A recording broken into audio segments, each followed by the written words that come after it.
let me seize this opportunity, or I seize this opportunity to welcome you all to another epoch-making event that is signaling another milestone in the history of this great university.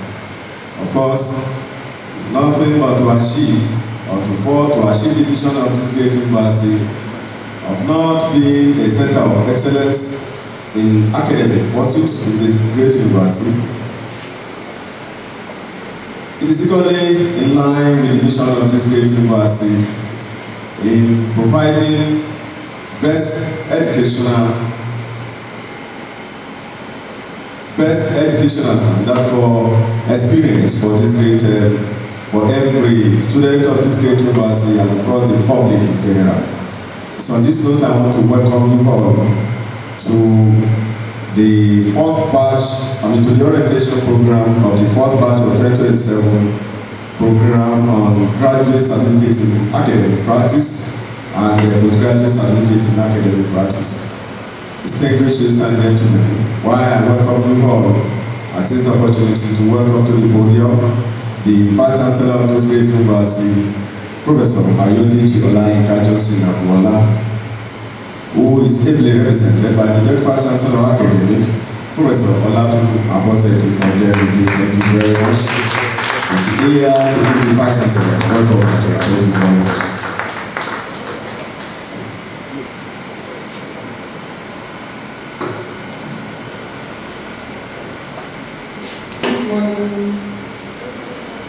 Distinguished members of Senate here present.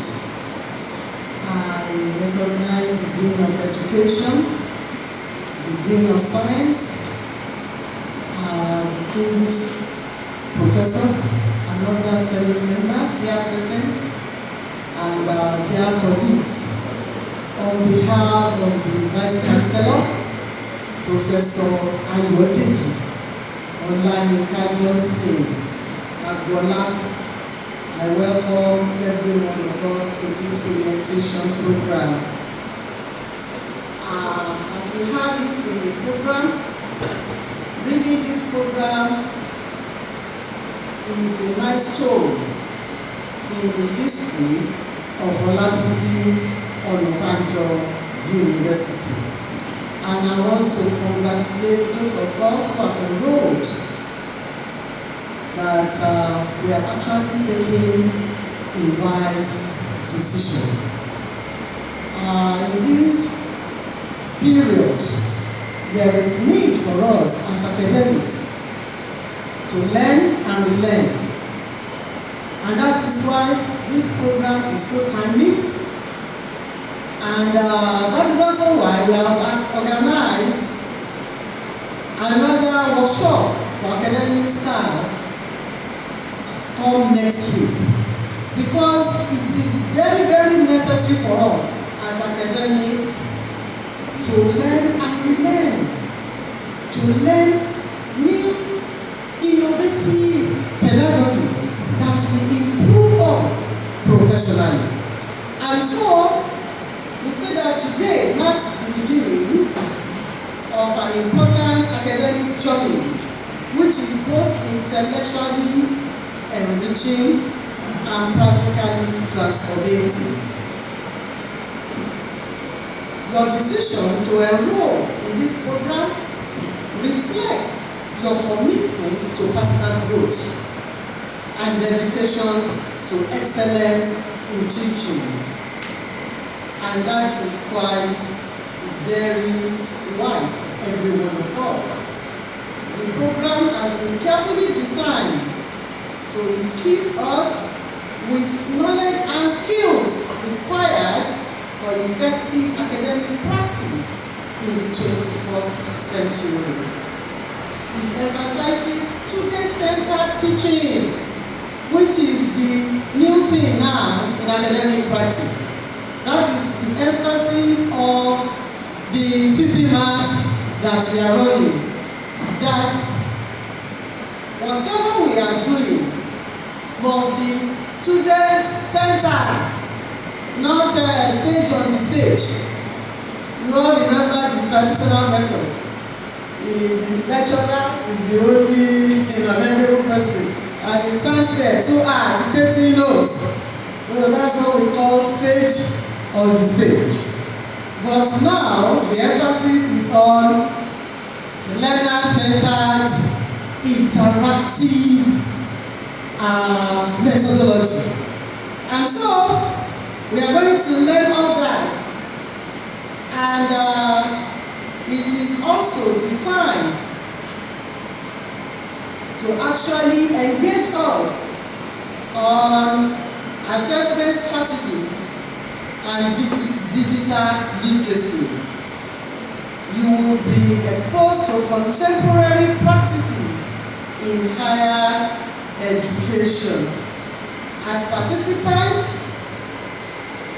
you are encouraged to participate in every aspect of this training and make your contributions during the training. This academic practice requires continuous learning, and so this program is not an end in itself, but a foundation upon which you will build a lifelong journey of professional development. To our facilitators, you can see they have actually selected experienced, skilled, professional facilitators. A round of applause to our director. Honestly, and so you are going to really benefit so much from this program.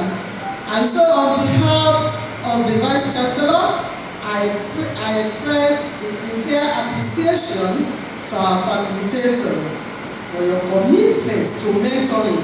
Some of them will still be participating in the workshop come next week. It's a lot of commitment on their part, and we sincerely appreciate this. We appreciate your commitment to mentoring. Your expertise and experience will undoubtedly shape our academic and professional trajectories. Dear participants, as you embark on this program, I encourage you to be focused and disciplined. It takes discipline to actually get something worthwhile out of this program.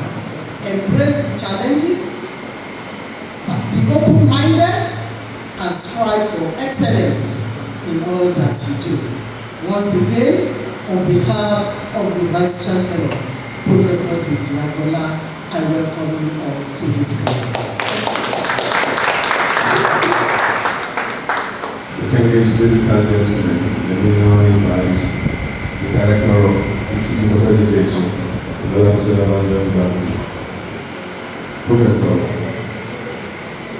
Ago-Iwoye, to please step forward and give the welcome address as well. Thank you. The Vice Chancellor, ably represented by Olabisi academics, Dean of Education, Dean of Science, and other things around, HODs, students from farms, the primary recipients, and other students from across the university. Standing on the protocol already established by the Vice Chancellor, I want to welcome you once again to this orientation. There are things that may agitate your mind, or you may be wondering why launching, why orientation. We decided to go this route for many reasons. And the reasons is not unconnected with the fact that we are running a program that is first in the nation, the first university to try it. This is a typically British program. So, but we are taking the book by the horns to run the programs because we are opportune to have a Swansea franchising process and is enough in leverage to provide for us a template by which we can run these programs. Already the flyers is going around in different platforms all over the country, and we'll be welcoming new students who will be registering and be part of the program. So, once again, I welcome you to this day, and I believe that just as the Vice Chancellor said, you are in for great opportunities. You have to seize with the required discipline. So, today marks the beginning of a very important journey, not just for you as individuals, but for our institution as a whole. Ladies and gentlemen, what makes this moment particularly unique is that we are gathered here not as separate groups of staff and students, but as a community of academic practitioners, united by a shared commitment to improving the quality of teaching and learning in higher education. Now, when we talk about the Gcap and Pgcap programs, for the benefit of those who are not around when the VCBG launched about a week ago, we need to do a kind of recapitulation of what is ahead of us. This kind of recapitulation is required to really understand what we are up to and to fix it head on. Now, these are programs that have been carefully designed to respond to a critical need in contemporary higher education. And what is the need?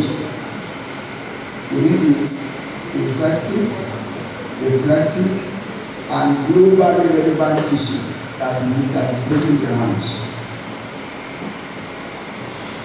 Now, when you talk of visibility and global ranking, a lot of things go into it. Publications, yes, research and experience, yes.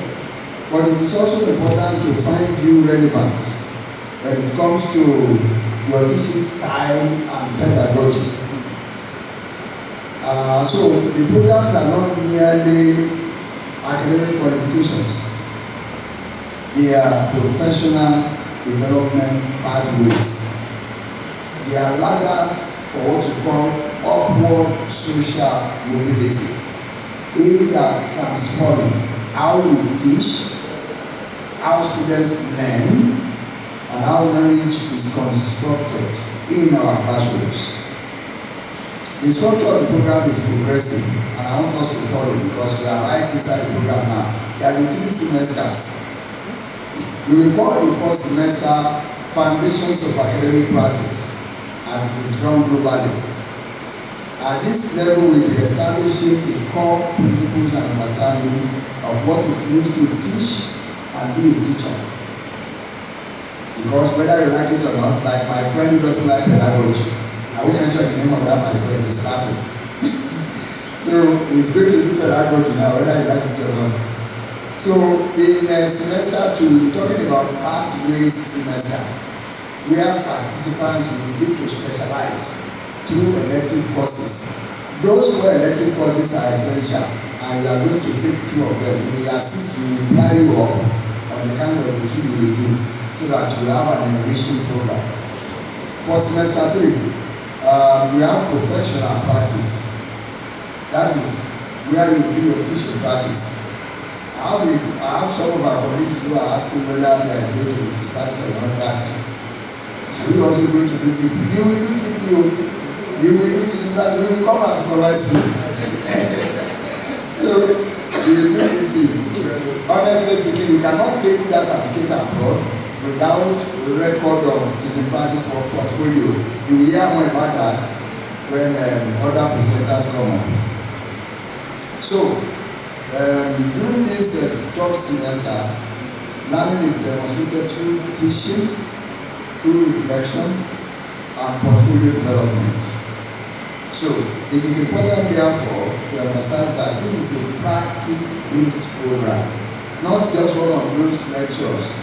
It's not about what you know now, it's about how you can impact others, how you can practice what you know, in such a way that you and the person you are interacting with, you are on the same page.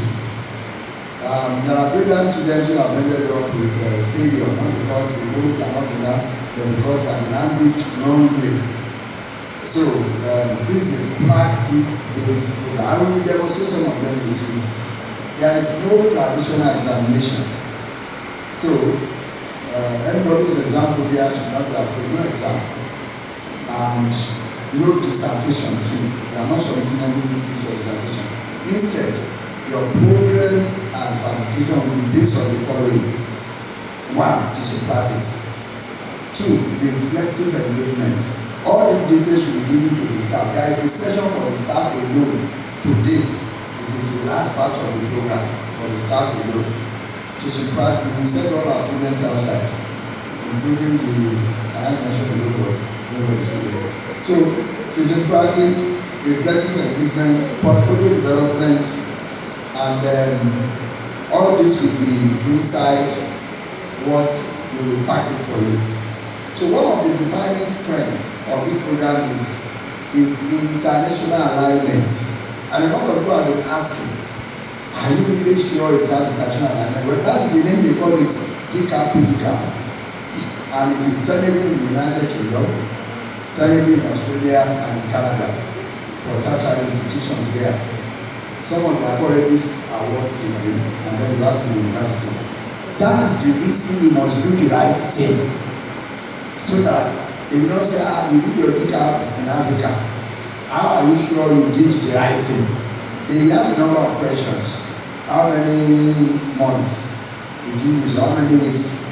In our case, we operate semesters. We call it 3 semesters. And that settles that. We call it 3 semesters. I will still tell you more as we go on. So, Gcap and Pgcap are designed in line with the UK Professional Standards Framework. That is what we call UKPSF, UK Professional Standards Framework. In all those acronyms, they exist, you recognize them. For instance, if I say CEFR, Common European Framework of Reference, and it is aligned with your standard in the use of English.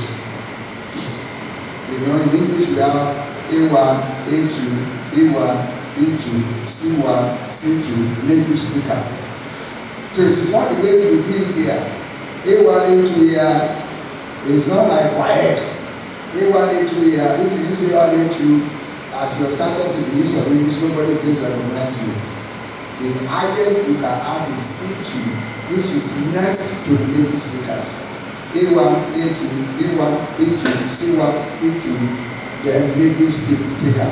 That is Common European Framework. So, all those acronyms, they have their names. This one is UKPSF, UK Professional Standard Framework. So, we are trying to see how we can align the two to those framework and do it the way they do it. So that the transcript the university will issue will show that all those things are there, and then when you present it for interview, you are not at sea that you didn't really do the right thing. Can you define what you did and so on? So this alignment ensures that number 1, the skills you develop are internationally relevant. 2, your professional profile is strengthened beyond local boundaries. And 3, you are positioned for opportunities in academic environments. So in addition, the program is strategically positioned to support emerging partnerships, including our engagement with Science University, which is still ongoing, which we hope will land well, which further enhances its credibility for prospects. So what this means, ladies and gentlemen, is that in practical terms, it is that you are not just participating in a local training program, no. You are engaging in a globally benchmarked academic development process. That's what you are engaging in. So, through this, we will be building a shared academic community. So, another distinctive feature of this program is elements of community and collaboration. Let's get this straight. Our staff, as we shall tell them, we need to understand that we are embarking on what we call community and collaboration. We will do some demonstration during our own session. You will see what I mean. So it's not just somebody standing up and latching it out. No, we have to, and some of our teachings, some of our presentations have to be recorded and put on the university website so that anybody who have to use certificate anywhere, if they check it, we get the Gcap, how did they do it? They press the button and they see examples of presentation and it aligns with them. And once they are satisfied, we are good to go. So, as you can see therefore, many of our pioneering participants are members of staff within the university. This is not a limitation, it's a strength.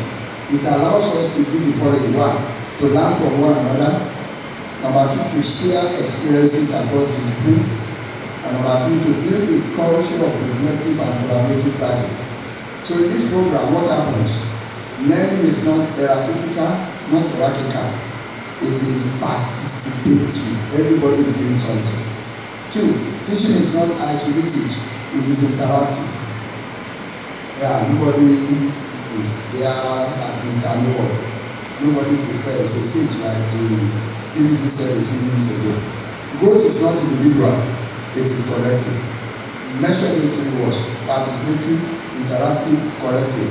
You will engage in peer discussions, a lot of discussions. If you have had the opportunity to travel abroad for conferences, you understand what I mean. There are peer we discuss, we interact. Somebody comes up from the group to talk about what I've done, and then we form a circle of 10, a circle of 5, and then everybody is talking, everybody is sharing their experiences. That is the mood of learning there, and that is what we are practicing there. So it will not only help us to be relevant over there, it will also help us to give our lot in the university. One of the desires of the Vice Chancellor currently is to apply our experience in this course as staff to our own teaching in the university here. And our students will wonder, where did you get this? But this is impressive, this is interesting. So you will engage in peer discussion, you will engage in micro teaching sessions, somebody is coming to talk about that. You will engage in reflective activities, all of which are designed to create a supportive and internationally stimulating environment. As we proceed, I encourage you to approach this program with one, openness, commitment, a willingness to grow, because at the end of this journey, the goal is not simply to complete a program, but to emerge as a more effective, reflective, and impactful educator. Thank you.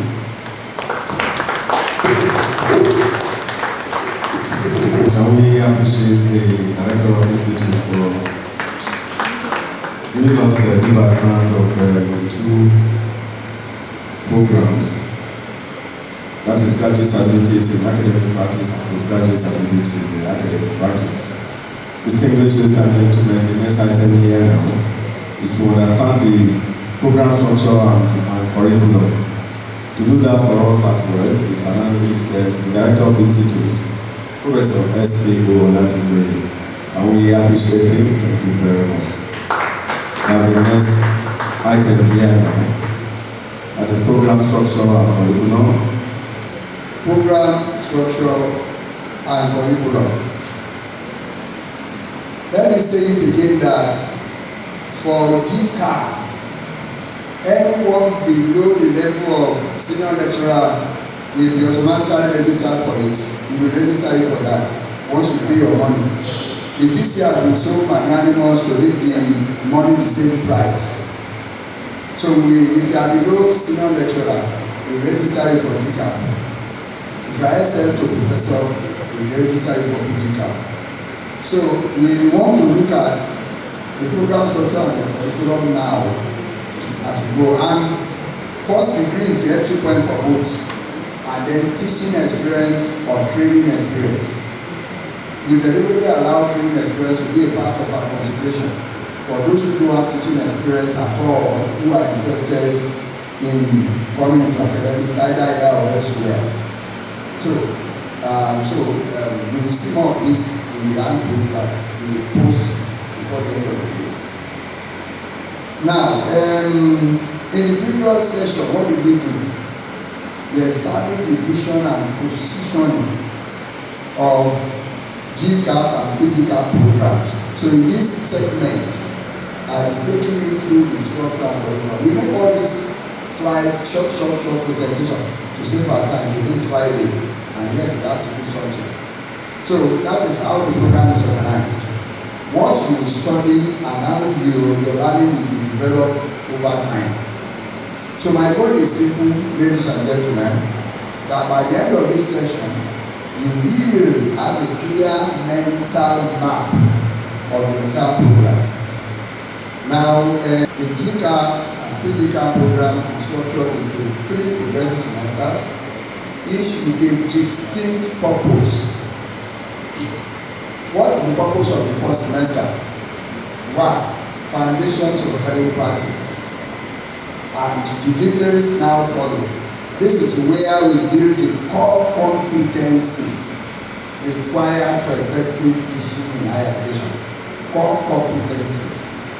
So, then here you will engage with courses that address key issues in academic practice.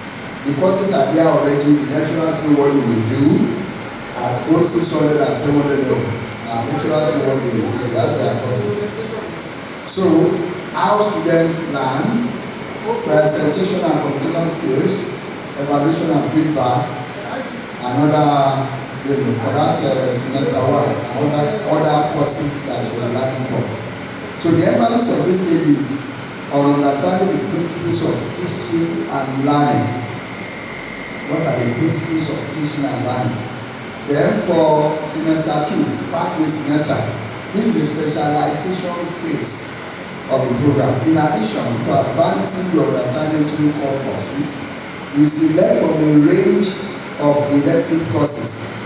We will do the peering for you. There are 4 elective courses. You are supposed to do 2. Once we have all this registration today, we do the peering for you. So, allow me to focus on the areas that align with your interest and professional needs. You can also meet us for interaction on if you want to adjust what we choose for you. You want to tell you this is best for you, this is not best for you, and then look at it together. So, this includes running seminars and tutorials, planning and delivering lectures, demonstrating in practical context, e-learning and digital teaching. This semester allows you to begin to shape your own identity. So, but in semester 3, we come to practical things, professional practice. This is the application phase of all that you have learned. Here you will engage in teaching practice. You participate in seminar presentations. You will come and present. You do a lot of presentation for all the courses. And we put them together in semester 3. It will be a time to really listen to you and see how you function.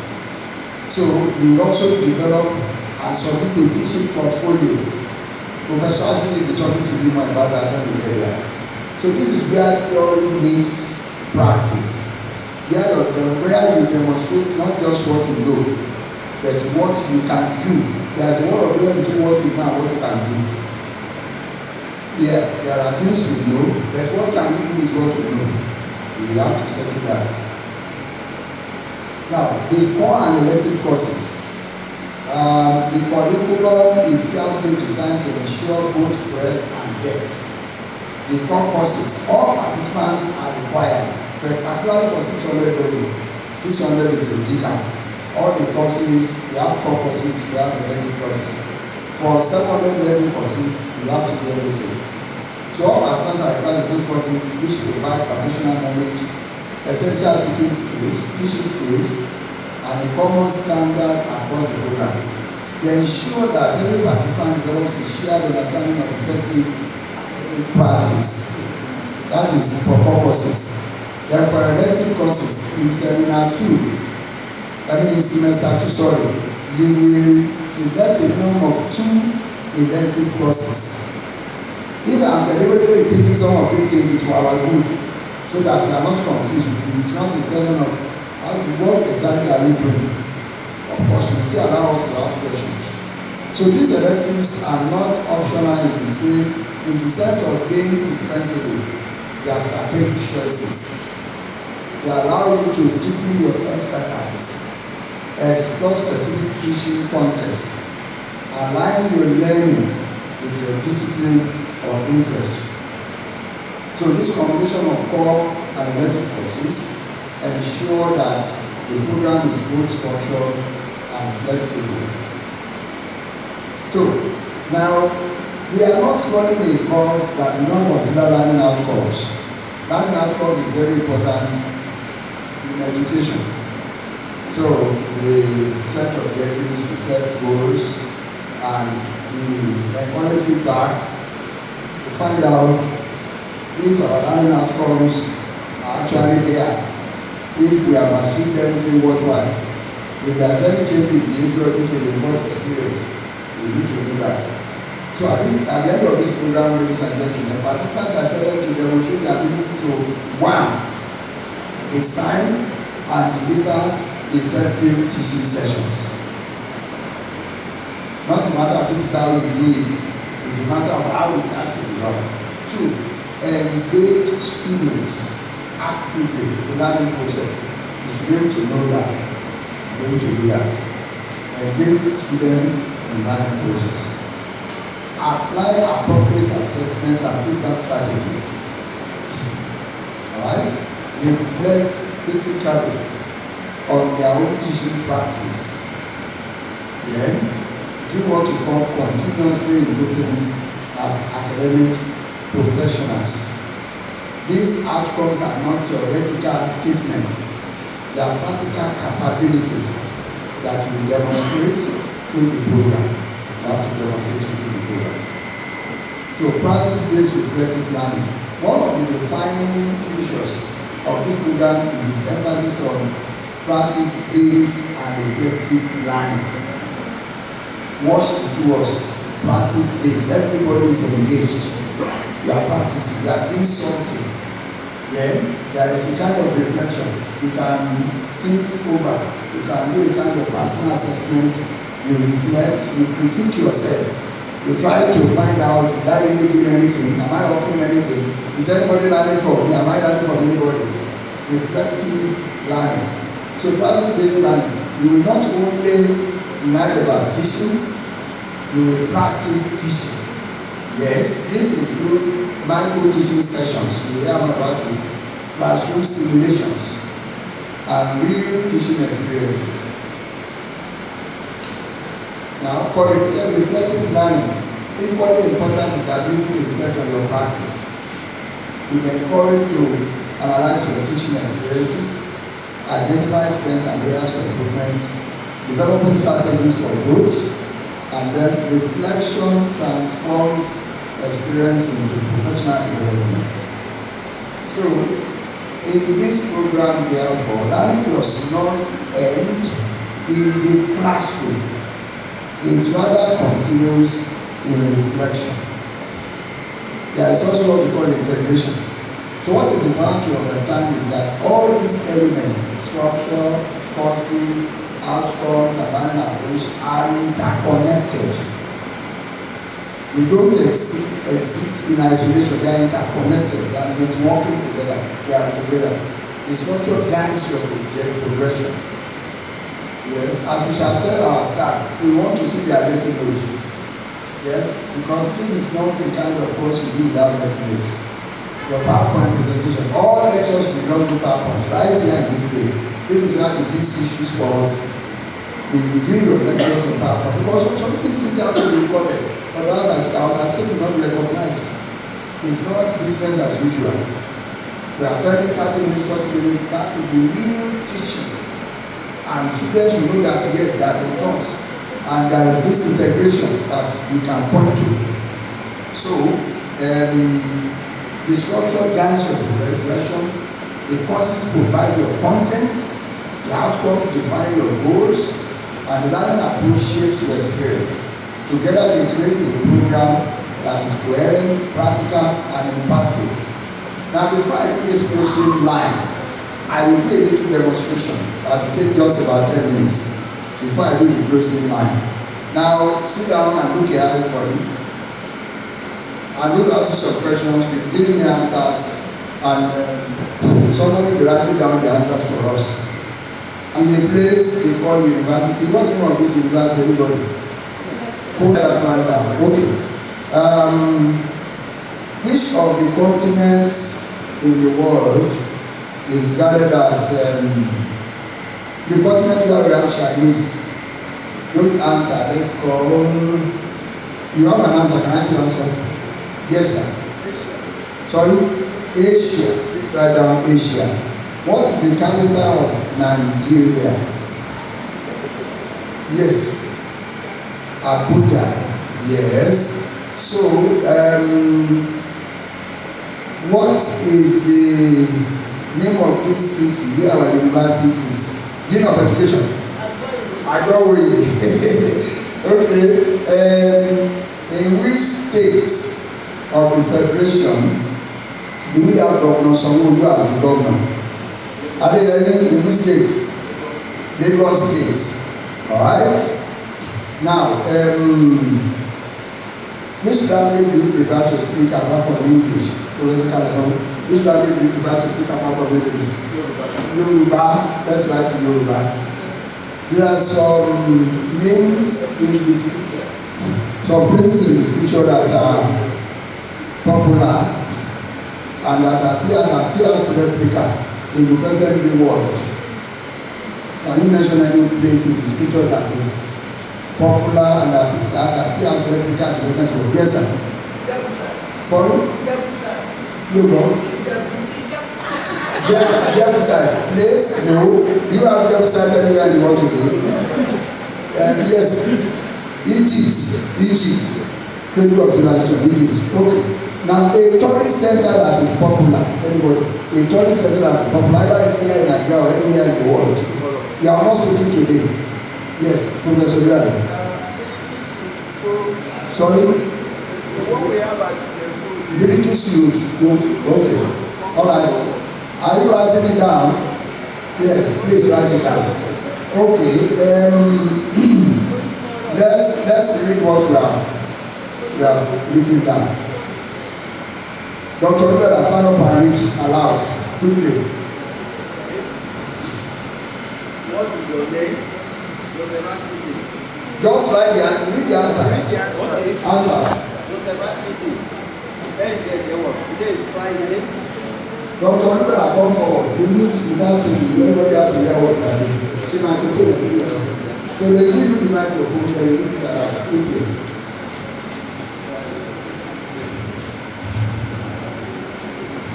Thank you. Joseph Ashiti, today is Friday, April. Asia, Abuja, Ago-Iwoye, Sanwo-Olu, Yoruba, Egypt, Biliki. Okay. Just add Lagos State. Write Lagos State. Write it down. Now, all those names, all those things we gather together, they are called names. What are they called? Can you please answer? They are called names. And they are not just common names. They are called nouns. And this kind of noun is called proper nouns. And anywhere they occur in any sentence, they have it uppercase. They start with uppercase. Alright? So, now, the idea we are trying to impress here is that you don't come to the class and start with, hello students, good morning. What you are doing now is noun. What is a noun? A noun is the name of anybody, animal, place, or thing. No. That's not the kind of thing we are talking about in collective community teaching. We are talking of you get the students to affect the responses, and then from the responses, you get to your point. At this point, you can then begin to explain. Can you read the first word? No, don't take the microphone away. I only don't take 2 minutes now. Quickly. So already now we have mentioned what they are. They are nouns. We now need to arrive at why they are called proper nouns. Read the first one. Joseph Ashiti. Joseph Ashiti is a male, a boy, a man. Proper noun. Kẹ́hìndé Ẹ̀dẹ́wọ̀. Kẹ́hìndé Ẹ̀dẹ́wọ̀, a female, a woman, a lady, a girl. Next. Abuja. Capital of a nation. Ago-Iwoye. Name of a city. Sanwo-Olu. Name of the governor. And yes, and if you have Lagos State, name of the state. Go on. Yoruba. Name of the language. Yes. Egypt. Egypt, a country. Bilikisu Ṣùgbọ́n. A resource or resource area. Now, all of these are called proper nouns. We arrive at it together. We bring it together.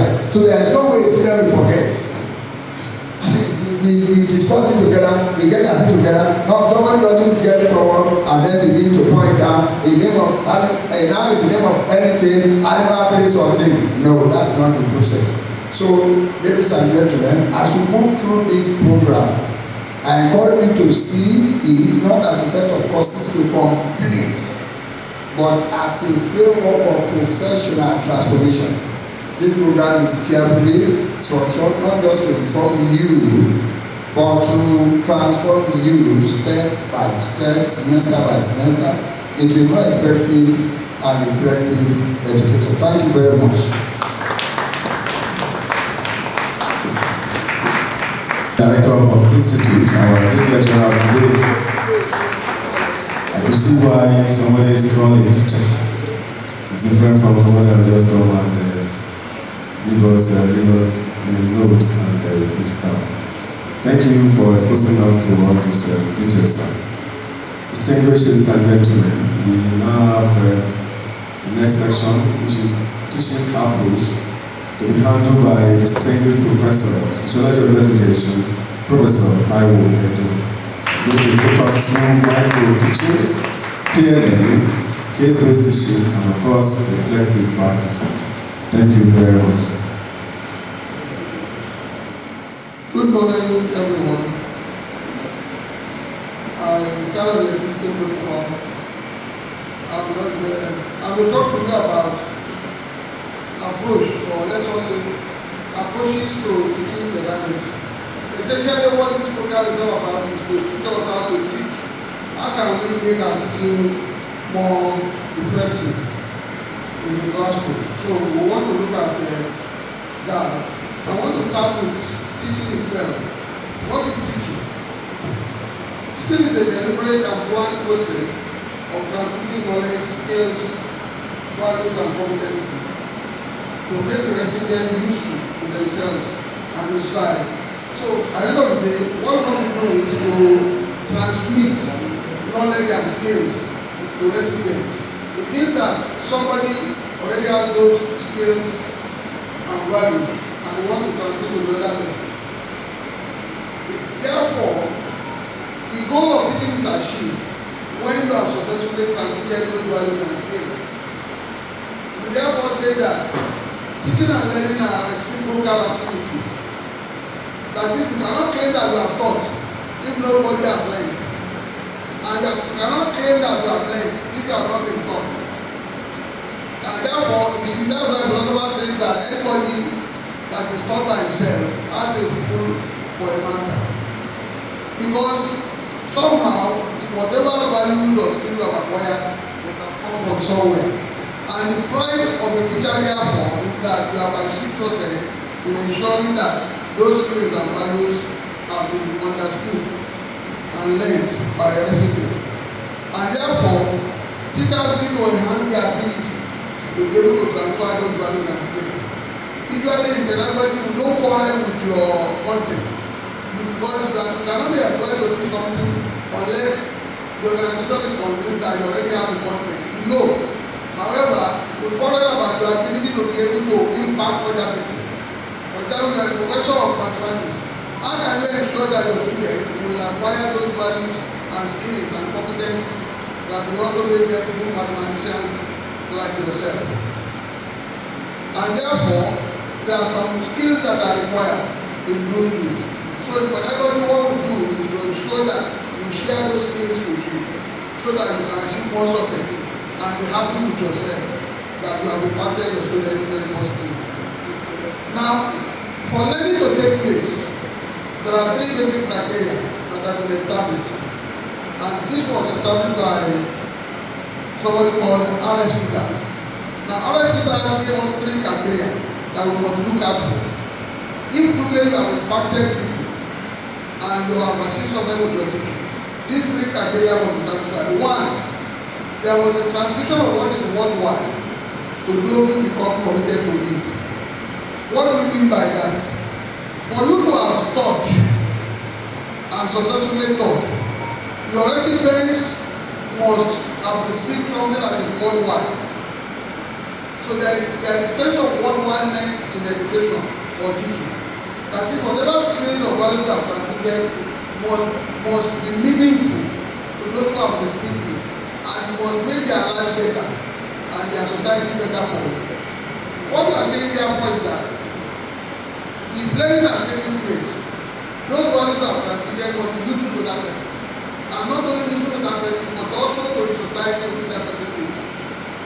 Therefore, if you are a pickpocket and you have transferred the skills of pickpocketing to somebody who lives with you or in your neighborhood, and that person becomes a pickpocket, teaching has not taken place. Because those values that are transmitted, they are negative, they are not useful to the individual, and they usually lead to negative consequences. That is what John Dewey calls bad growth. We'll look at that shortly.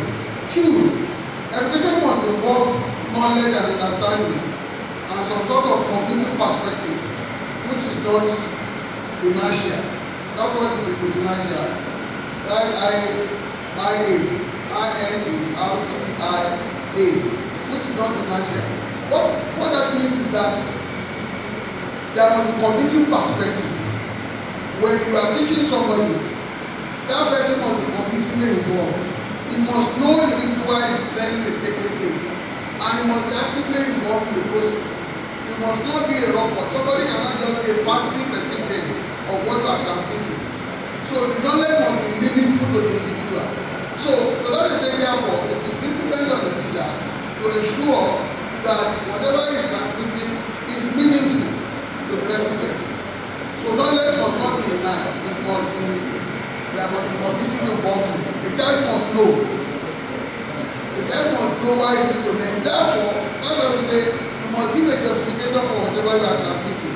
And three, education or learning rules out some procedures of transmission on the ground that they lack wittiness and voluntariness on the part of the learner. What I'm trying to say is that there must be wittiness and voluntariness. A learner must be willing to learn. A learner must be happy to learn what is learning. You cannot force somebody to learn. When you force somebody to learn something, then the education has not taken place because there is coercion. It means therefore that you must make whatever you are transmitting to be interesting to that child. It's not interesting. That you see, you can do with the pragmatic or whose theory, all these are issue of interactive learning, special learning, because he has said that teaching must be directly related to the interest of children or to the interest of learners. But when he asked him, what of if what interests the learner is not in the best interest of that learner? He said, well, that gives the teacher more work to do. He must make what is in the best interest of the learner interesting to that learner. So what we are saying in essence therefore is that in every case, learning must be made interesting to the child. Now let's look at John Dewey, who is the foundation of all these principles. John Dewey says, education is the reflexive construction of experience. So to John Dewey, education should be experiential. That is, when you construct your experience, and he says that this adds to the meaning of experience and increases the ability to direct the course of subject experience. He now gave us 6 tenets of classroom practice, which a teacher must be conscious of. That these tenets must guide whatever we are doing. One, that education should be life itself and not preparation for living. What he's trying to say is that don't say that you are preparing your student for a future. He said let them live with future now. That in the classroom, and that is that the classroom should be a microcosm of the larger society.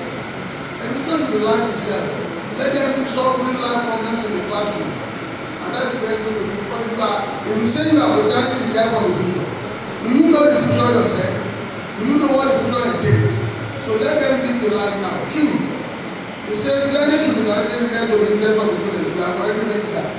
The argument therefore is that you must ensure that the child finds interest, or you make whatever you are interested with the child or with the learning. 3, learning through problem solving should take precedence over the completion of subject matter. What Dr. is trying to say is that let people get involved. There should be practicality in whatever we are doing. Let them solve real life problems. When they solve a problem, they have known it. You don't need to emphasize too much of theory and principles when you can give them real life problems to solve. He said the school should encourage cooperation rather than competition. His argument is that in later life, children need to cooperate in doing so many things. In the place of work, they form committees, they form teams, they find solutions to problems together. Therefore, it's why you now want them to be competing in school. That is why, and that is in support of interactive learning. When children interact in the classroom to solve problems together, they learn better. They not only learn from the teacher, they also learn among themselves. Instead of saying that you do not believe in giving position to students, and you are first, you are second, you are third. Let success be jointly owned. Let them celebrate success together, and they learn together. Instead of having to harm them by this strict competition that we encourage in school. And they believe that the teacher's role in the classroom is to direct and not to advise. So the teacher should not force himself. The teacher should facilitate learning. It's not the one that has all the knowledge. It's only a facilitator. At the end of the day, what they can even resolve in the classroom on certain things that will also be shed new light in the world the child previously believed. And that the school should encourage the free interplay of ideas and personalities. This is also a strong point for interaction in the classroom. There should be interplay of ideas and personalities. Let them exchange their ideas and their personalities, and then they get the results from it. Which is necessary for good growth. Now, let us look at David Cole. Now, David Cole is the father of experiential learning. 4 stages in which the learning process must follow. First of all, concrete experience. I've already described that. There is nothing as good as concrete experience for the child. And that is why we have said that even in the system of now, we have incorporated experiential learning. Where for every aspect of what we are doing, students should be exposed to real life solutions through laboratory experiments, through field trips, job shadowing, and so on and so forth. Where they can encounter some of these things and compare where they can put their theory into practice so that they can get deeper knowledge and understanding of whatever they have learned. 1, it says that the stage of concrete experience, which is a direct involvement in the experience in which the teacher is sharing. 2, reflective observation.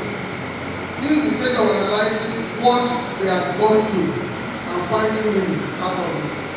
Then abstract conceptualization.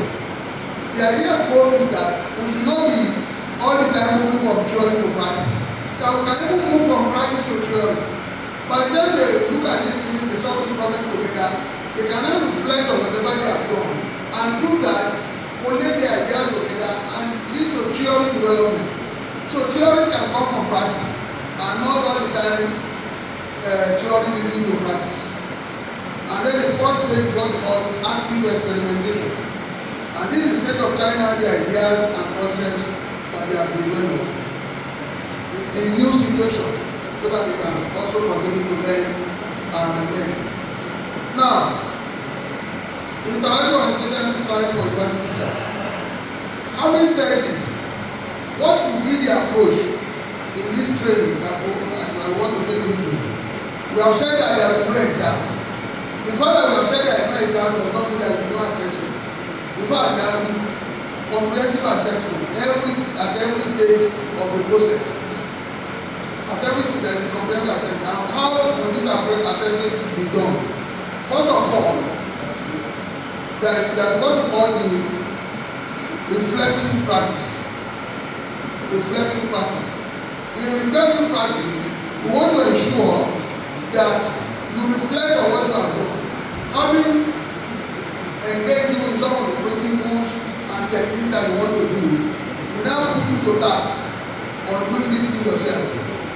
You can deliver a lesson in 30 minutes or 35 minutes, which is recorded, and then we play the lesson to you. So you look at it again yourself, based on the principles and techniques you have learned. And then you can do a self-criticism. And through this self-criticism, you learn essential lessons. So you can repeat. So technology is going to assist us in what you are going to do. If you can record some of your presentations, you can review a number of times, and then be able to correct yourself, and then improve on what you are doing.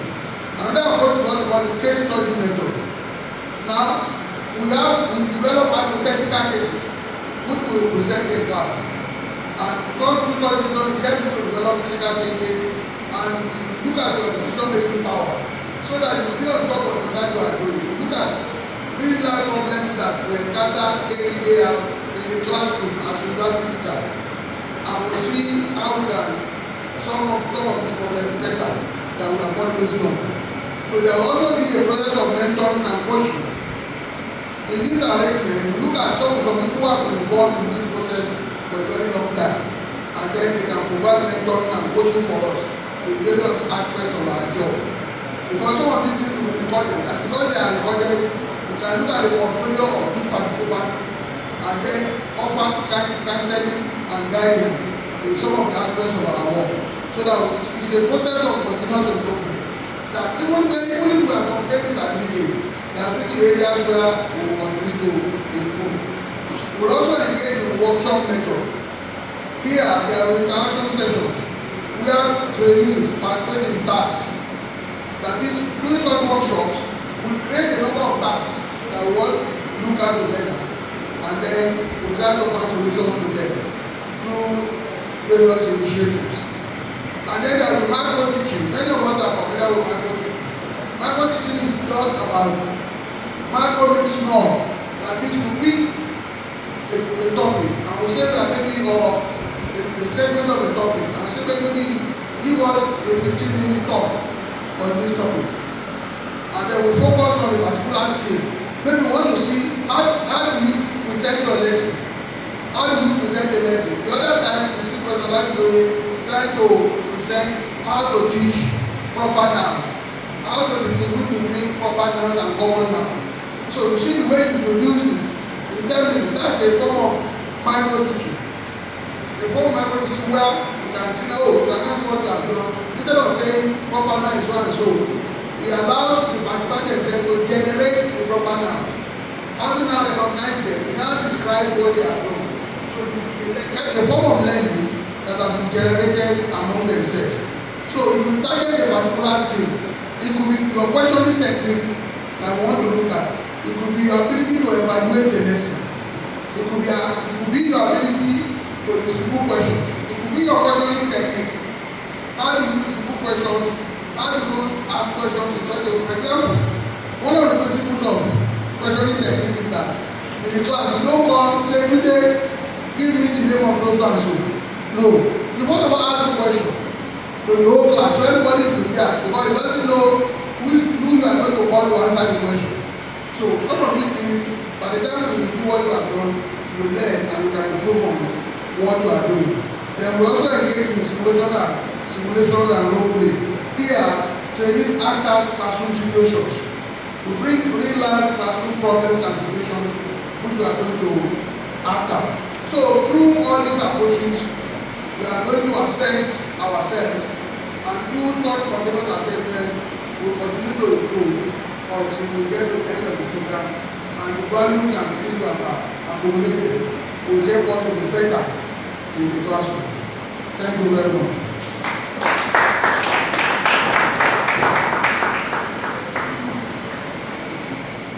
To welcome another distinguished professor in Faculty of Education, the former Dean Faculty of Education, Professor Onabanjo. our distinct professor of plant science, pharmacognosy to be specific, current director of linkages and partnership, Professor Joseph Ashidi, the central sir, and give us a representation in the next 30 minutes. Can we appreciate him as he comes over to the sir?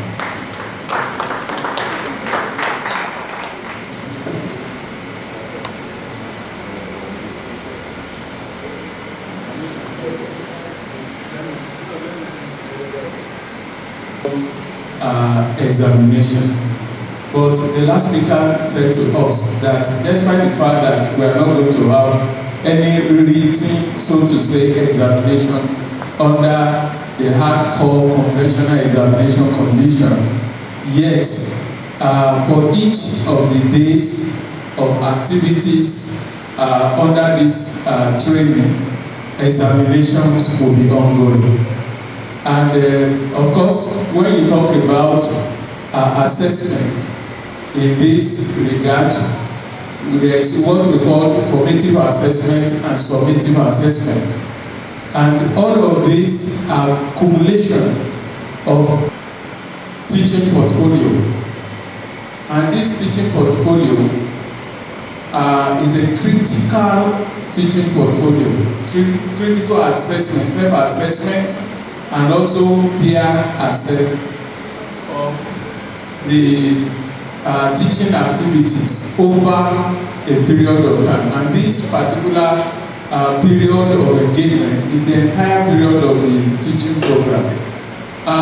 What will be a little bit different from what we are going to experience here is unlike the regular teaching in the secondary school or the undergraduate teaching, whereby in the Faculty of Education, the structure is put in place to send our colleagues into the various secondary schools to assess the teaching engagement in various classes. For us, it will be a little bit different because we will not be going to any of those schools. We are already engaging with teaching in our day-to-day activities as lecturers in the university. And for those who will be students in this program who are not contracted to lecture in the university yet, but then they are on this program, such will be operating under a different shade, in which case in their various faculties where they are engaging in their postgraduate studies, with the supervision of their supervisor and also the supervisory team from the Institute of Education, they will be coming over to assess the level of teaching and how things are being done. All of these things come under the assessment in question. So to say, for those categories of participants in this program, they fall within the kind of experience I had when I was running the program. I was in the Faculty of Pharmacy at the time when I was running the program, and for the teaching and assessment, all were actually done within that faculty where the subject specialization actually resides, because it is anticipated that what you are going to teach is not another person's subject, is the subject within your field of specialty. And so for that, evaluation and assessment is going to be done all within that particular field.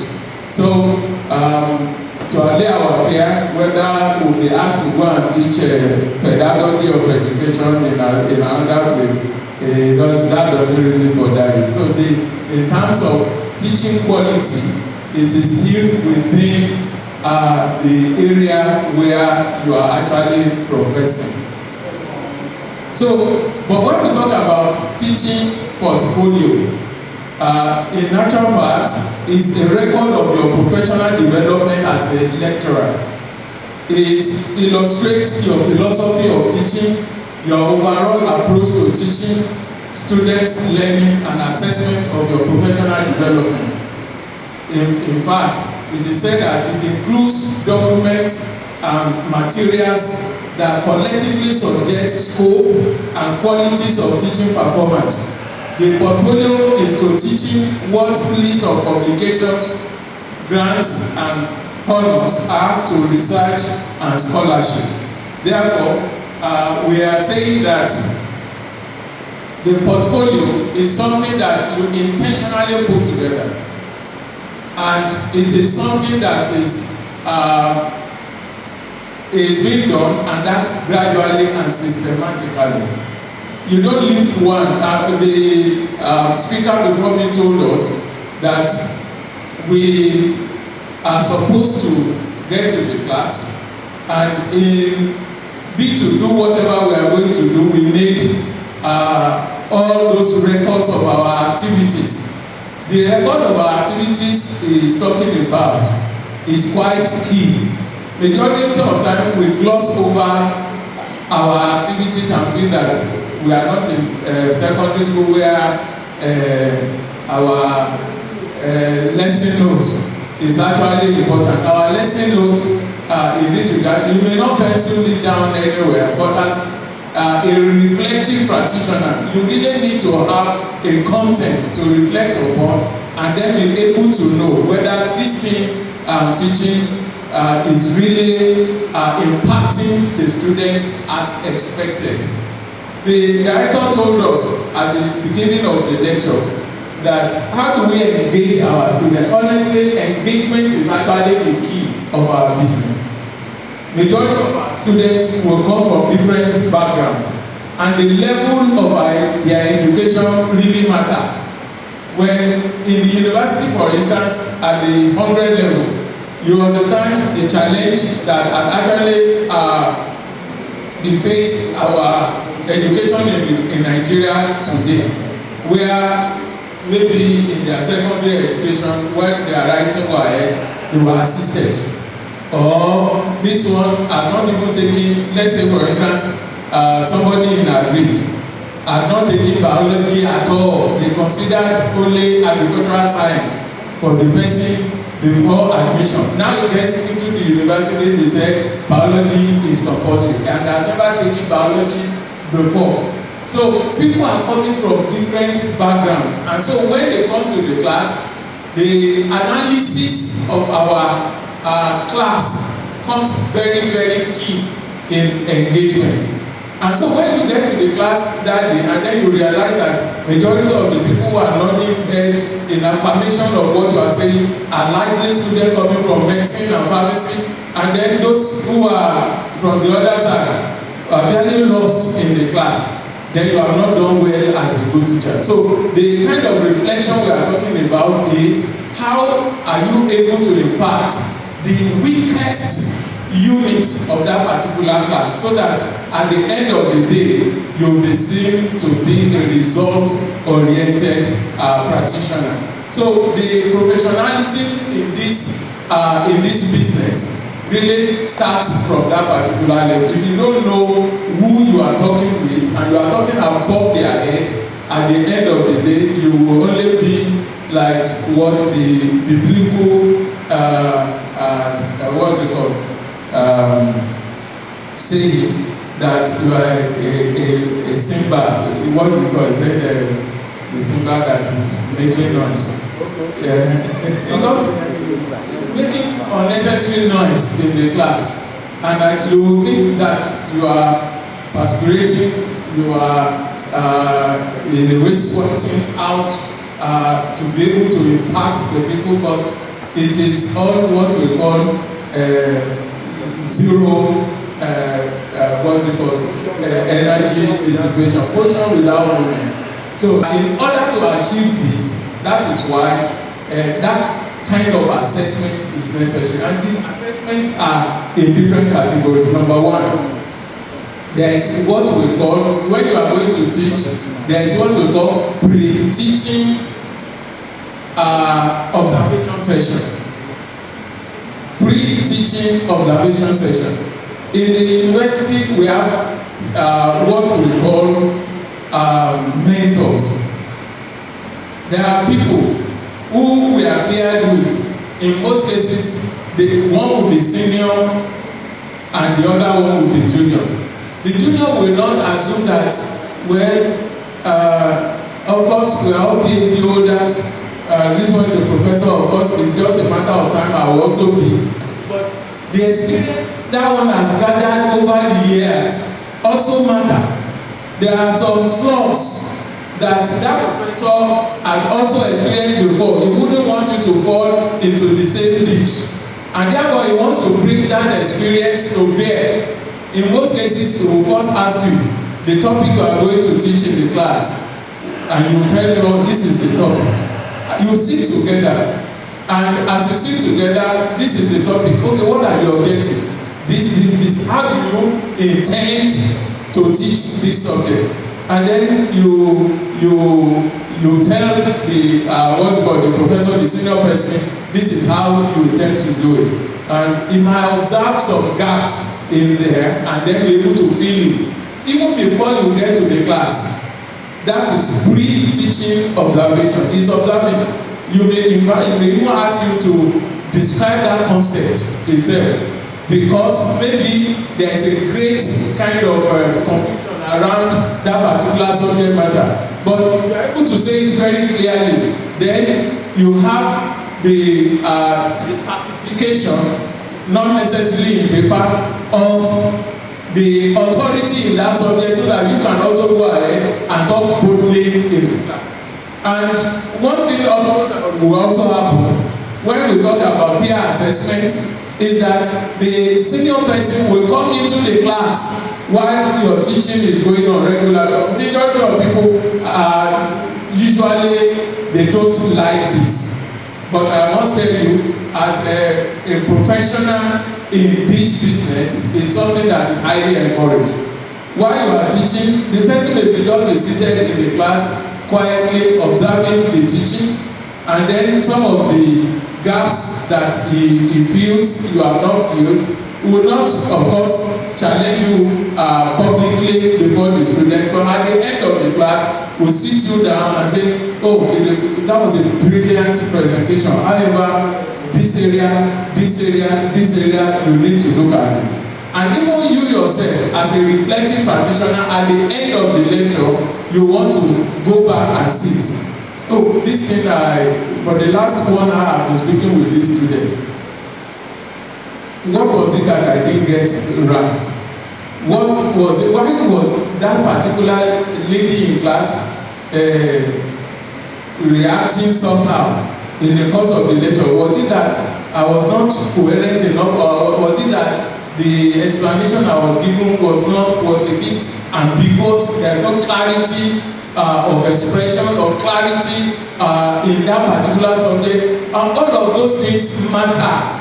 We don't just say, well, I finished my class and that is the end of it. We meet in the exam. You yourself need to work on yourself so that at the end of the day, when it comes to the lecture, and then now in the university, the vice chancellor said students will be assessing us. So if at the end of it, you have not been assessing yourself and you leave all the assessment to the student, at the end of the day, it can be jeopardy. But if you had already scored yourself and you scored yourself from there and you work towards improving that particular area, you are not going to fear anyone. In fact, anyone among the students assessing, you are on top of your subject. So, but the way you respond, the feedback you are getting from the student, and your response to the feedback, and all of those things you are using to build yourself and improving on your professional engagement in the class, is the summation of all of those things, records you are putting together, that goes into what we call the critical teaching portfolio. Am I clear on that? So that portfolio, you gather there, you dig there, all of those. In fact, by the time you finish, the person assigned as your supervisor for your teaching session, you take that portfolio to the person, look at it, and then he will endorse. You have signed your own date, you also sign and put date, and it continues like that till the end of that particular semester. So when you put all of this together, this is referred to as critical teaching portfolio. All right, another thing you also do. Let me, I'll feel comfortable going by my slides, so I'm just give you that. So, thank you very much. Thank you. Okay, for those of you who didn't know my name and possible contact, because yes, this is equally very important. When you come before your students to teach, they need to know you. They are not, it's not a ghost that is coming to teach them. Hence, it is necessary to provide the necessary detail, and once they know that, they can always, even after class, be able to reach out for further support. What's happening? Okay. All right.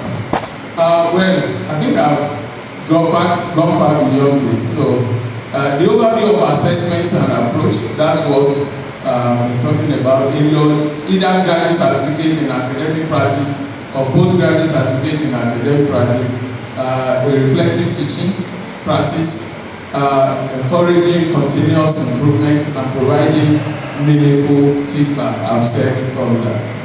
Now, rather than a single final examination, you'll be assessed through a combination of activities, including all of this. I've talked about portfolio development, also the micro teaching session, and that actually applies more to our colleagues who are students who don't have the right to the kind of larger student population that we have. We can prepare a section of a particular class and ask you to come and engage them in the teaching.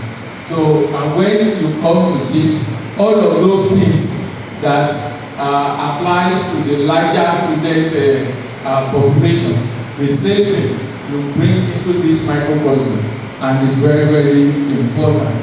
But again, as I said, engagement is also key.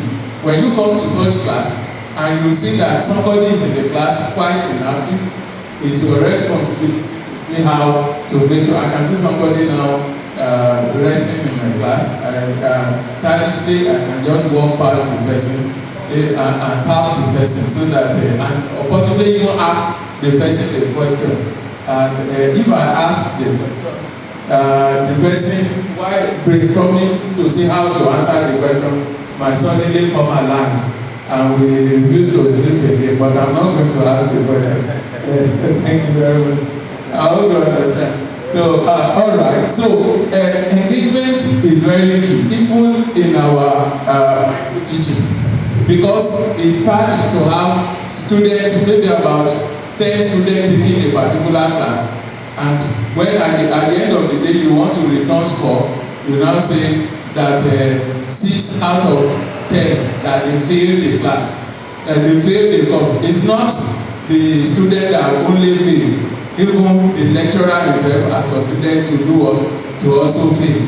So that's why, but when engagement is lacking, at the end of the day, failure is inevitable. When engagement is what? Is lacking. What is inevitable? Failure is inevitable. But when we engage them and they are part of the class, and that's why questions in the exam should not come straight to students only during the exam alone. In the course of teaching, we should have been posing some of these questions to them and answers, and allow them to interact with the questions. And when they are trying to brainstorm, this one is saying this one is saying that. So this thing has been likely discussed among them, not only within 2.5 hours of the examination, or 2 hours or 1.5 hours, and then you now ask them to begin to interact with something that they had never even thought of before at all. At the end of the day, we will say, they failed. Why would they not fail? They have not subjected that particular subject matter into any of their faculties engagement at any point, and you suddenly bring it up, only the best students will excel under such circumstances.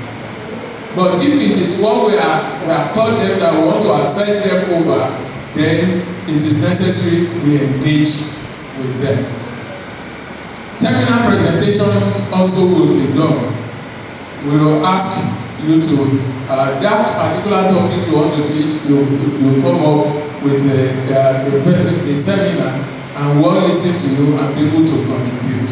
At the end of the day, all of those things will go into part of what was used to actually assess you that you are really doing well. And this is going to be on continuous basis and is going to be participatory.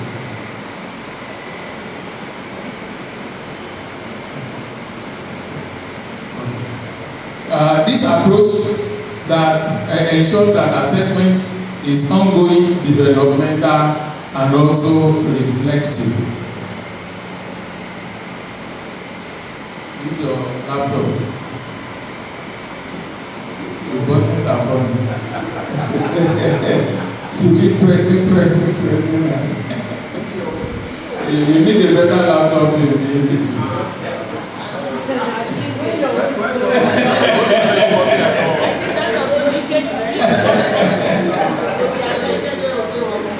Yeah. So, for portfolio based, and forget about my own laptop. There are a lot of factors that make it to be. You understand? The portfolio based assessment again, what are we actually looking for? Evidence of planning and organization, and depth of reflection. And of course, again, without any fear of undue repetition, the depth of reflection is reflected from activities you have actually had in your critical portfolio. That, okay, you did this. But it's not a record of excellent achievements. No, there are flaws, and how you are able to really overcome those things. Steps that were taken for you to actually make progress, that you are no longer who you used to be. Now things have actually changed significantly, and that's we want to see in that. Not that, oh, it started excellently and everything is excellently. Nobody is happy with that. Then you possibly have not really learned anything in the process. So ability to improve over time we want to see, an alignment between theory and practice. You see people who are first class graduates, but then when it comes to teaching, they are unable to actually facilitate learning as expected. So there is difference between the theory and also the practice. So we want a healthy blend of the two to be able to deliver expectations to our students. So your portfolio tells the story of your growth as a teacher or lecturer.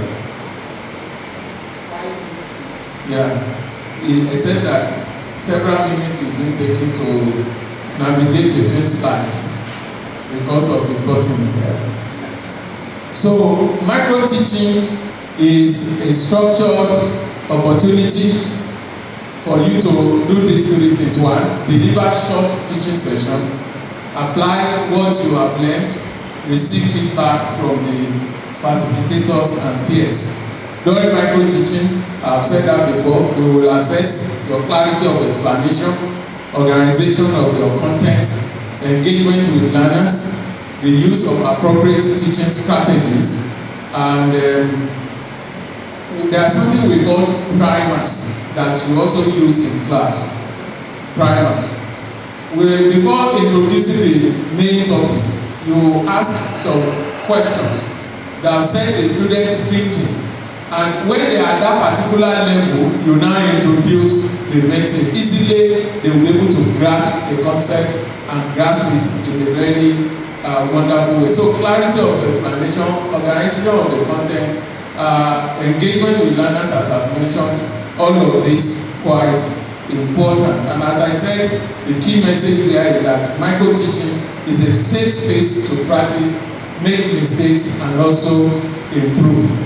Before I go to the next slide, or let me be pressing the hand.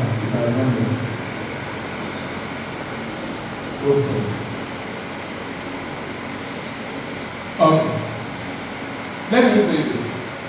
While preparing your lectures, you will see that consciously I did not introduce any ambiguity in the slides, distractors in the slides. Color can be very good, but it can be distracting.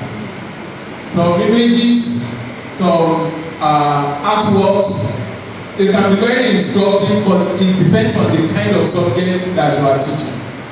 And so, intentionality is very key when preparing your slides for seminar presentation. Don't allow it to be distracting, and make it quite brief, pungent, and then easy for the student to be able to follow.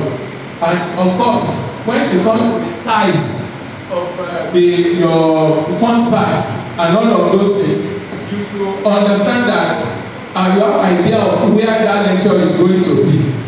It will be funny for me to use some form of background here, that at the end of the day, somebody sitting at the back will find it difficult to see what is here. If somebody is sitting at the back and unable to see the slide, honestly, right from the beginning of the seminar, I've already lost my student, a good number of them. Especially some of them might be having sight issues, so you factor them into your lecture while you are preparing. So it is awkward in a way when you use small font size and then you feel that it is not your problem. If they really want, they should come and sit in the front. The seats provided at the back is also meant for the student to sit. Hence, it's your responsibility as a lecturer to make sure that all of those things are very visible to the students. So this allows you to demonstrate your understanding of key concepts, as I've said, your ability to communicate ideas clearly. So, what are our expectations under this clear structure, relevant content, engagement with the audience, and professional delivery? Let me say this before I leave the stage. Professional delivery. You will see that when it comes to presentation also, then you see some animations flying and then some rolling. I hope you understand. So those animations are there. They are only good only for when people are telling cock and bull story. But when it comes to core academics, when you are teaching students who you are not even giving notes or whatever, it's good you allow your slides to come early enough so that what if somebody needs to write, he wants to do, not that for each bullet you bring them in and keep them in suspense unnecessarily. It may not be very good for classroom teaching. I hope I'm communicating. So all of this, we should factor them in when we are preparing our slides. We are not trying to impress anybody, but we want to pass the message across, and that without any confusion. Now, attendance and professionalism. Beyond formal assessment, your attitude and conduct are also very important. Regular attendance is expected.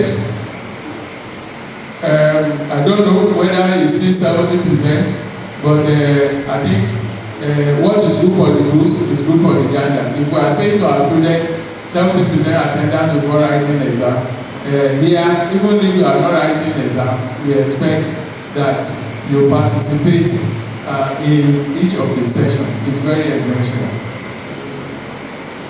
All right.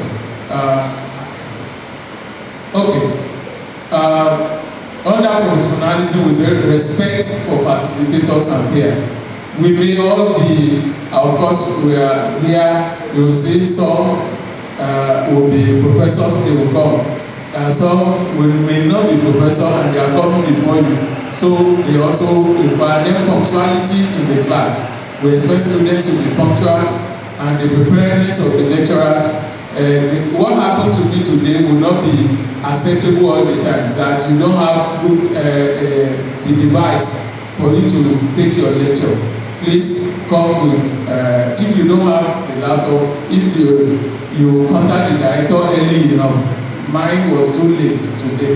I supposed to have done that before now, but I apologize for that. So professional behavior is not optional. It is part of your assessment as an academic practitioner. So beyond formal assessment, your attitude and conduct are also very, very important. So on that note, I think I will stop there without saying anything further. Thank you very much for your listening attention. Now the next one here is what makes a great university teacher. To do justice on that is our distinguished professor of Faculty of Education, Professor Ago-Iwoye. Thank you very much. And we appreciate him as he comes to the program. Good afternoon, everyone. Let me start by apologizing to the House. I actually came into town from outside of the state this morning, and I had traffic issues on my way. I was told that my presentation should have come earlier. Now it's coming about the last. But I think we have not lost much. In fact, it's going to be an aggregation of what came before me. On that note, I thank our DVCs in the House. I acknowledge their presence. I acknowledge the presence of my team, the Director of Institute, my distinguished professors and colleagues. It's a great privilege to address this august audience on this important matter. But let me start from a familiar note. We are asked to discuss what makes a great university teacher. I will move now. I'm a teacher, so I want to demonstrate it. Yes, let me throw the question. Each of us has some knowledge of teachers. Why one? If I were to ask you, who was your greatest teacher, and tell me one attribute you found appreciable about that teacher. Yes, I'm following the rule. I must ask you the question before I call the respondents. Yes, respondents, we all have the experience now. Oh, thank you, ma'am. Please remind me of your name. I'm second classes. So, first teacher when I was in school was Dr. Salami. When I was in the university, was Dr. Salami. And what I like most is, there are two major things I like about him. One, he comes very early to class, very punctual, and that was really appreciated at that time. And again, he gave us that openness to be able to ask questions. It was accessible and it was punctual. That's very good. Let's take more. We are already addressing the issue. Yes. This is the wisest man. Thank you very much. I want to see a lecturer when I was in the 100 level. He would usually come very young, and the other one was a professor. But this young lecturer will always tell us that this question, there is no way I will ask question in the exam and I'm not going to answer this one. We just throw the question to us and then we will engage with us. And when it was time for exam, those questions were there. It is part of the thing I do today. I say there is no way I will be asking question in the exam and you will not see similar things. Immediately you see students trying to write that kind of thing. Let me make the ideas of talking. I can't. Yes, maybe we take 1, 2. randomly. Thank you very much, Prof. Best teacher was when I was in the School of Nursing. There's somebody I will not ask here. This Mr. Onabanjo, you know, in nursing, lecture time is 3 hours. Mr. Onabanjo will come to class when it is slightly busy. We will spend the entire 3 hours doing something highly resourceful. There will be no time wasted. We the students were not happy there. But today, anywhere I see my process ready to appreciate. We don't talk for apology. Yes, the last person. Yes, one more. Oh, sorry. But there's somebody here who will not ask. Yes, I used to have a teacher at the undergraduate, Dr. Fanny. Said very punctual. The very first day of resumption, he will come to, and that day he will read out the do's and don'ts. He will even give you three days of his assessment. So he is going to prepare you ahead, and you get yourself prepared, and you hardly fail at the end of the course. Yes, my distinguished colleagues, you have almost treated the topic. But let's go into some specifics. Now, what we are expected to do, my name is Onabanjo, if I'm not introduced myself, but I thought the MC introduced me. So, what I actually have for our introduction, who was your best teacher during your university days, state one quality. I could see people mention 2, 3. It means that we were attentive, and already we are sharing experiences. And people say experience is what? Thank you. I don't want to go to the other part. Who was your worst teacher and why? But we know the answers. If you are to define a teacher, I'm sure previous speakers have been talking about who is a teacher. What I take as a summary is that the teacher is a facilitator. But beyond facilitating, there are other roles for the teacher. There are other roles. And let me quickly run through some of them as I have them. But we are going to talk about, we are going to differentiate between a teacher and a university teacher. You know, we are taking it to another level now. Then, the principle that will guide your work as an expert university teacher, like the last speaker said, you will be a scholar, you may not be a good teacher. And you will see why. They have you move from being a subject expert. Like you had first class because you are knowledgeable in the subject matter. But when it comes to delivery and facilitating how people could learn and so on, practically, you are a failure. In summary, I've highlighted like seven expectations of a teacher. A teacher is a learning mediator. The learner is not an empty person. You want to draw out what the learner knows, and you want to fill the gap from your own experiences, from your own expert background. When you are doing that, you are mediating.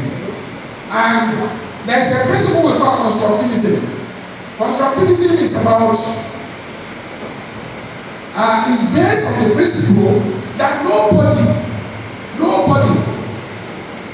can develop another person. It is that person that can develop himself or herself. What you do is to open up. You open up the avenues for learning. And that is where what the last speaker said about resources and so on and so forth will come into it. Then you are an interpreter and designer of learning programs and materials. You are going to introduce new visitors, opportunities for learning. These days, lazy teachers, and particularly university teachers, they are endangered species. You know why?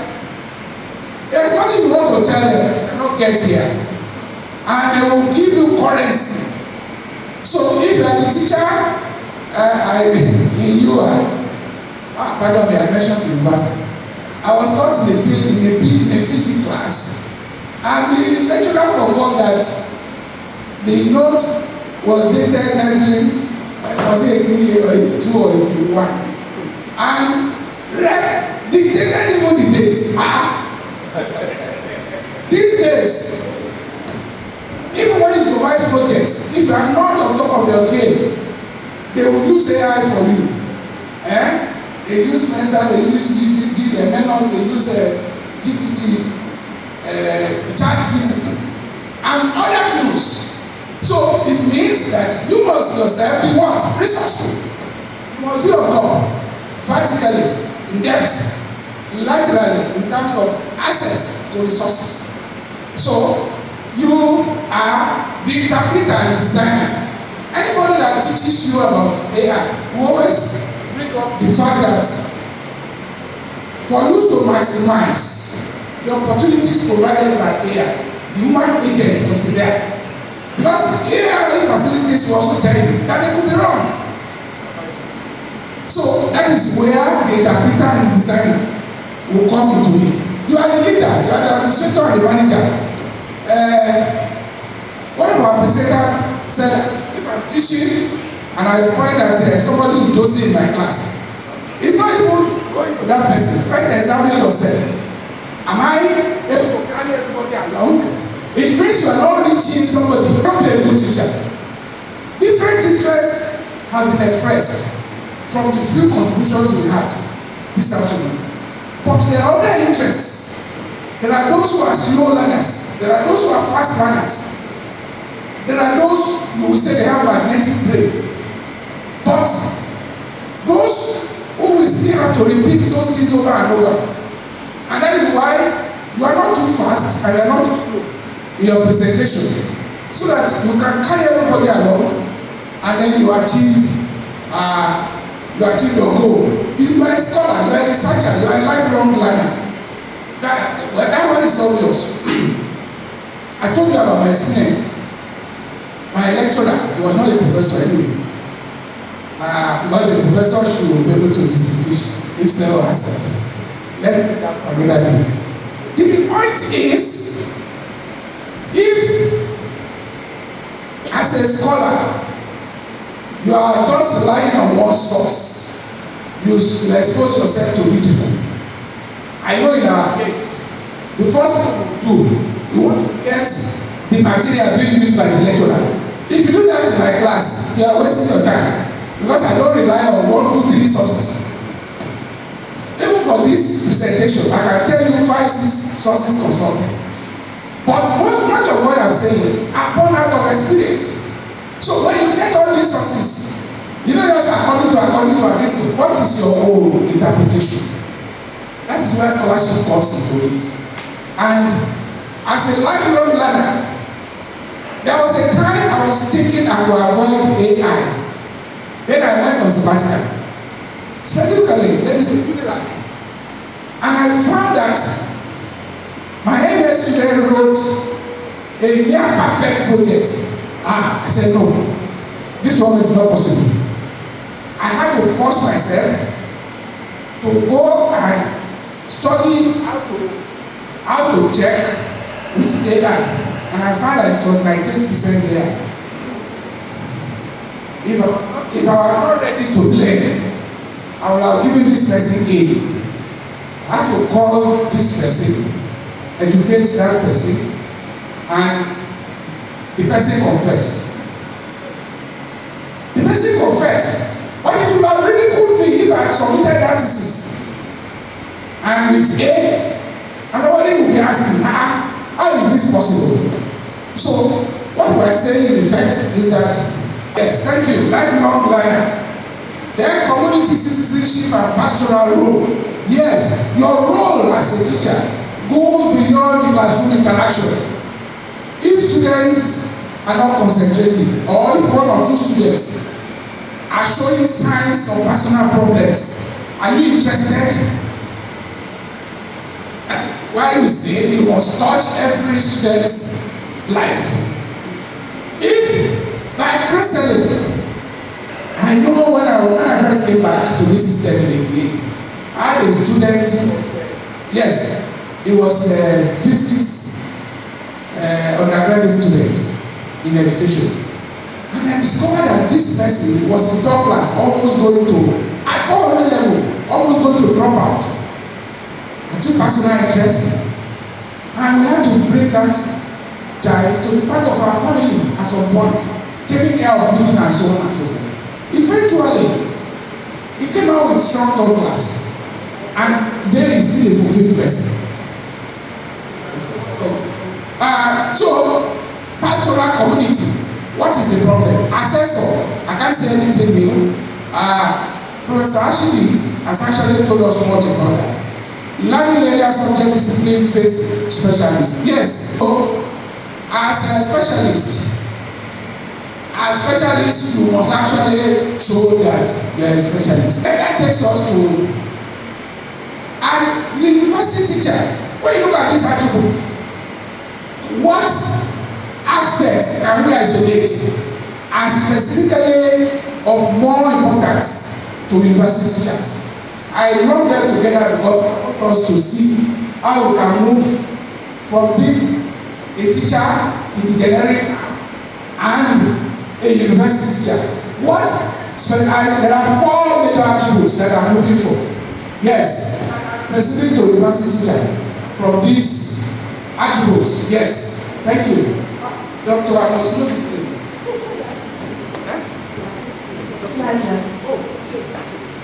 Interpreter, designer of learning programs. All right.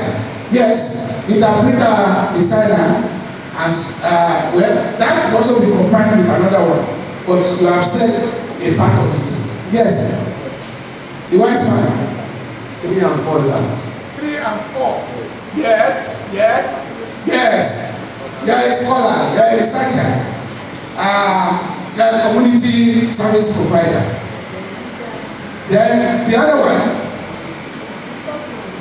the third one, yes.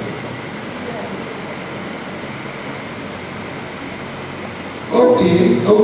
Now, yes, leader, administrator, and manager. I think, to me, the last one, the person is in the learning area of the university subject discipline field specialist. Thank you very much. Yes, they are interwoven. But when you look at what we do in the university, you talk of teaching, you talk of research, you talk of research, and the aspect we are silent about. I mean, teaching and learning, they go together. You are not taught if you are not learning, if you are not promoting learning. Teaching, learning, research, and service. Those 4 attributes, they are interwoven with the generic work of a teacher. But at the level of the university, those attributes are elevated. They are elevated because for your career progression, those areas must be highlighted. Do I agree? We agree on that. So for our career progression in the university, those areas must be elevated. Okay, beyond this, let me now come to what I call ABC. The ABC of teaching. The ABC of teaching. Here we have A, we have B, we have C. Our A here stands for what? Ability. How do we interpret that ability? All those areas that we talked about, you need some ability to deliver on all of them. So in which case, personal ability. You see, the irony of our country is that faculty of education and faculties of education, they are encouraged to tell people who could not read other courses. And we don't see the significance of that. to be a lawyer, but he didn't meet the cut off. Let him go to education. She wanted to read medicine. Let him go to education. She wanted to read mass comm. Cannot be cut off. At the end of the day, we are lowering the ability quotient. That will be the best line. That should be the best line for teaching. In other jurisdictions, in other environments, they promote their best to go into teaching. Precisely. Am I correct on that? And the remuneration will distinguish them. In Germany, teachers are the best paid workers. And some other crimes, those things are happening. So even in the university system, I would say, at least in this university, the first 3-4 sets that I can boast of, and I happen to be one of those sets, but I will tell you my set. The truth is that you must be the best in your class to come back to this university, to be a university teacher. You must be among the best. You must be among the best. So immediately you are in top class, first class, second class upper. People are already encouraging you to come back.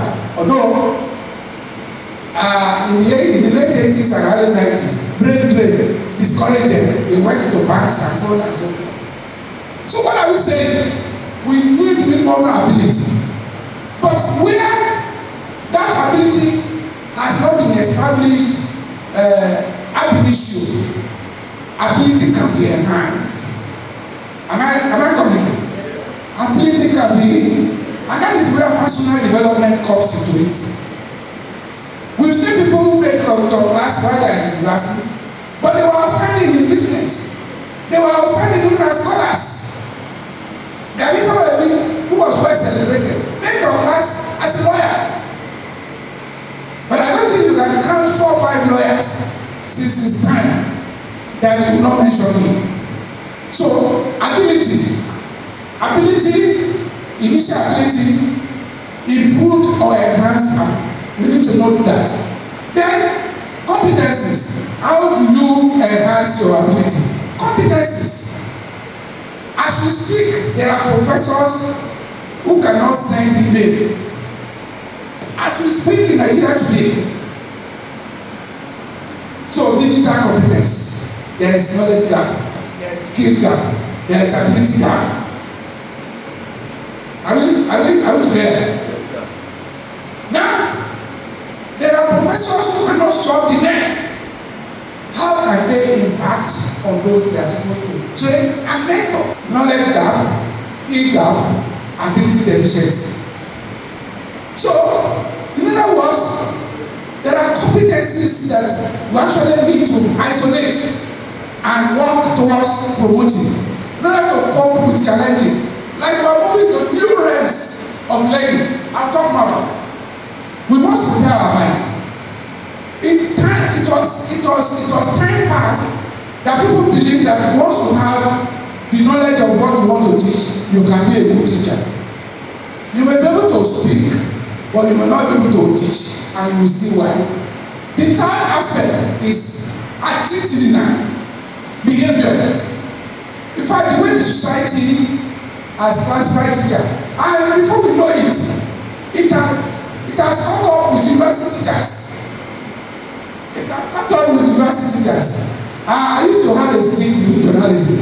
You know, I once wrote an article why the teachers are angry in Guardian newspaper. And I was talking, I don't know most of us who read TM Ago, where the teacher was the interpreter, who was a knowledge provider, was many things to the society. And in the early days of colonialism, teachers were highly rated. And the team went into higher stages of independence. Gradually, teachers' relevance, importance, appreciation, recognition in the society has gone down. And it has also caught up with university teachers. It came to a point, not during the Second Republic that if you said you are a teacher and I'm a landlord, I will say please look for your house elsewhere. Today, if you're not careful, if you say you are a university teacher, I want to come marry people girl, I won't say more. Solidarity. So, our behavior sometimes are been shaped by prevalent values, the values that are prevailing in the society. How do I mean? Because of your perception, I want to live up to the expectation. Let's take note of this. It's very important. Teachers, university teachers, they are struggling to cope with the expectations of the society, and in the course, they are tempted to embrace behaviors that are unethical. That's why you see some lecturers, they sell handout, even when they download materials. I once had a colleague who will say, I will mention the name. Now,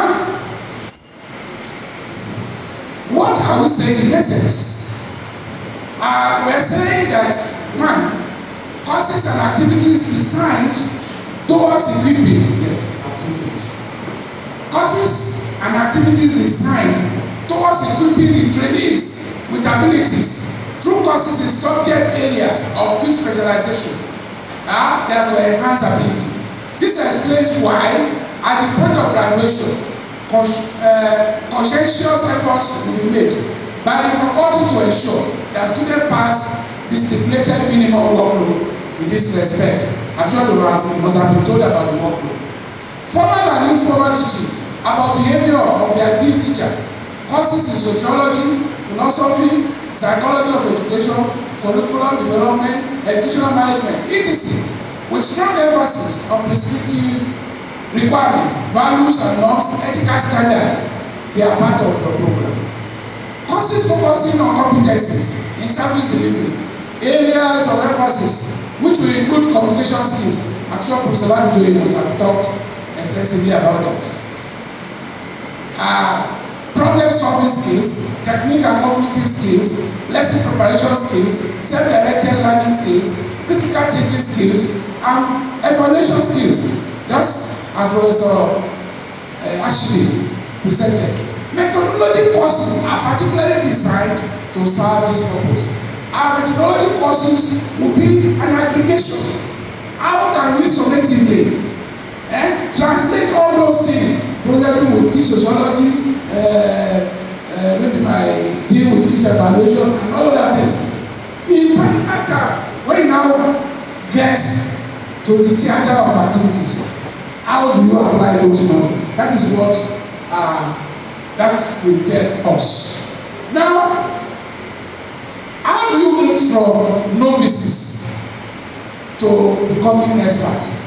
I started as a novice teacher not too long ago. As of 1977, I was an auxiliary teacher. I don't think that's too long. Just yesterday. Just yesterday. But I went into teachers 3 years. I'm retired. No, I'm not sure of that. Now, let's come to the class. Now, when you start as a novice, in fact, in those days, when we left after 3 years, we continued to carry ourselves sugar high. Because we some people, Sakoba like Tawe, Baba Oweso, who is here? Those people, they know what I'm talking about. When you go to a school where we will teach, we will carry ourselves shoulder high because they have those we call cheaters. Teachers. Who are teachers? And so, what would differentiate? They were novices. We were experts. The same thing we see in the university. What we are doing now is to move our colleagues from the realm of novices in terms of higher education teaching to experts in what? Higher education teaching. How do we achieve that? Dimension one, knowledge organization. How do we structure knowledge and our core concepts and principles, which are highly interconnected? Novices, that's for expert. For novices, knowledge is fragmented, often memorized as isolated facts, without deep connections. Let me quickly illustrate it. I'm not a science student, but it's something that keeps coming to me. Until I heard about which law informs whatever Newton law, is it Newton law? Whatever goes up must come down. Law of gravity. And who was the author? Okay, it's a Newton law, man. Thank you. Law of motion. You see, until then, I do not know what could have informed that whatever you throw up must come down. As novice, I can say, don't do it, anything you throw up will come down. But that's how we tell you, what was the principle behind it? That's what we explain. And the modification, I think there is an amendment to that law now. Physicists, are you here? Oh, okay. Now, pattern recognition. Pattern recognition.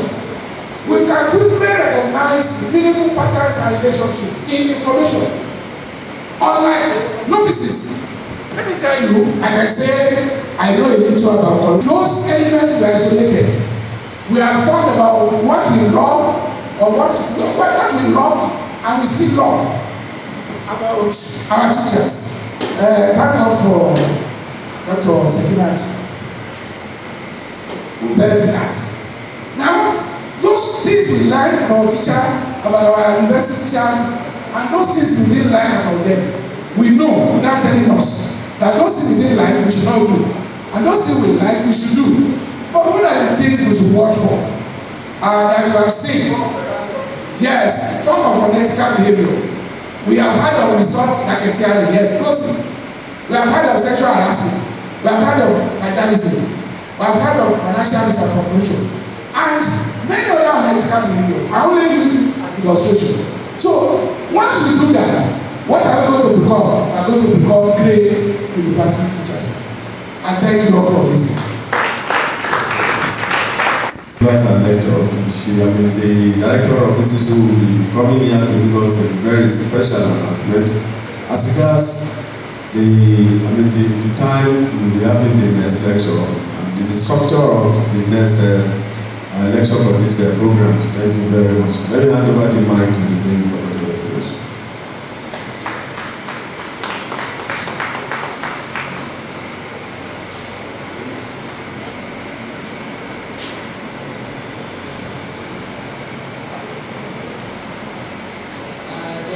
Vice Chancellor, ably represented by the DFC Acad, Professor Ago-Iwoye, all the facilitators at this orientation program, the Dean, Faculty of Science, distinguished colleagues, and our students. Said good afternoon, everyone. My business this afternoon is a simple one. I'm supposed to talk about the motivation, the commitment, and also the closing of this program. I want to believe that we have learned one thing or the other from all the people that have presented on one topic or the other today. But the most important thing for us to go away with from this orientation is the fact that we are all set now for the commencement of the Gcap and Pgcap fully. Maybe as from Monday, we see what will happen. But let me start by encouraging us. The Director Institute of Education mentioned earlier, the Deputy Vice Chancellor mentioned the fact that it is important for us to know that there is need for us to be disciplined. I want to emphasize that as a measure of motivation that I want to give to each and every one of us. I believe we are all scholars and we have a lot of responsibilities, most especially in our own institution. There is need for us to manage or combine this program with our teaching, with a lot of responsibility we are being shadowed with here and there at one level or the other, not only at the undergraduate level, but also at the postgraduate level. So for us now to benefit fully from this program, it is important for us to note that self-discipline is very, very important. And this has to be key in the area of time management.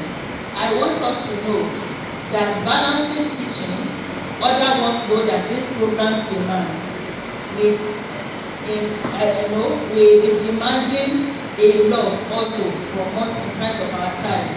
And so time management is very important because it is compulsory for us to attend all the sessions consistently.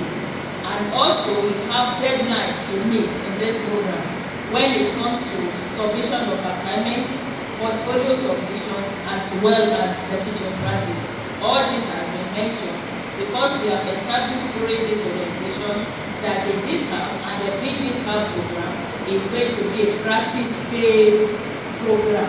And so it is important for us to note that timely meeting of all the deadlines when it comes to the various aspects of this program is very, very important.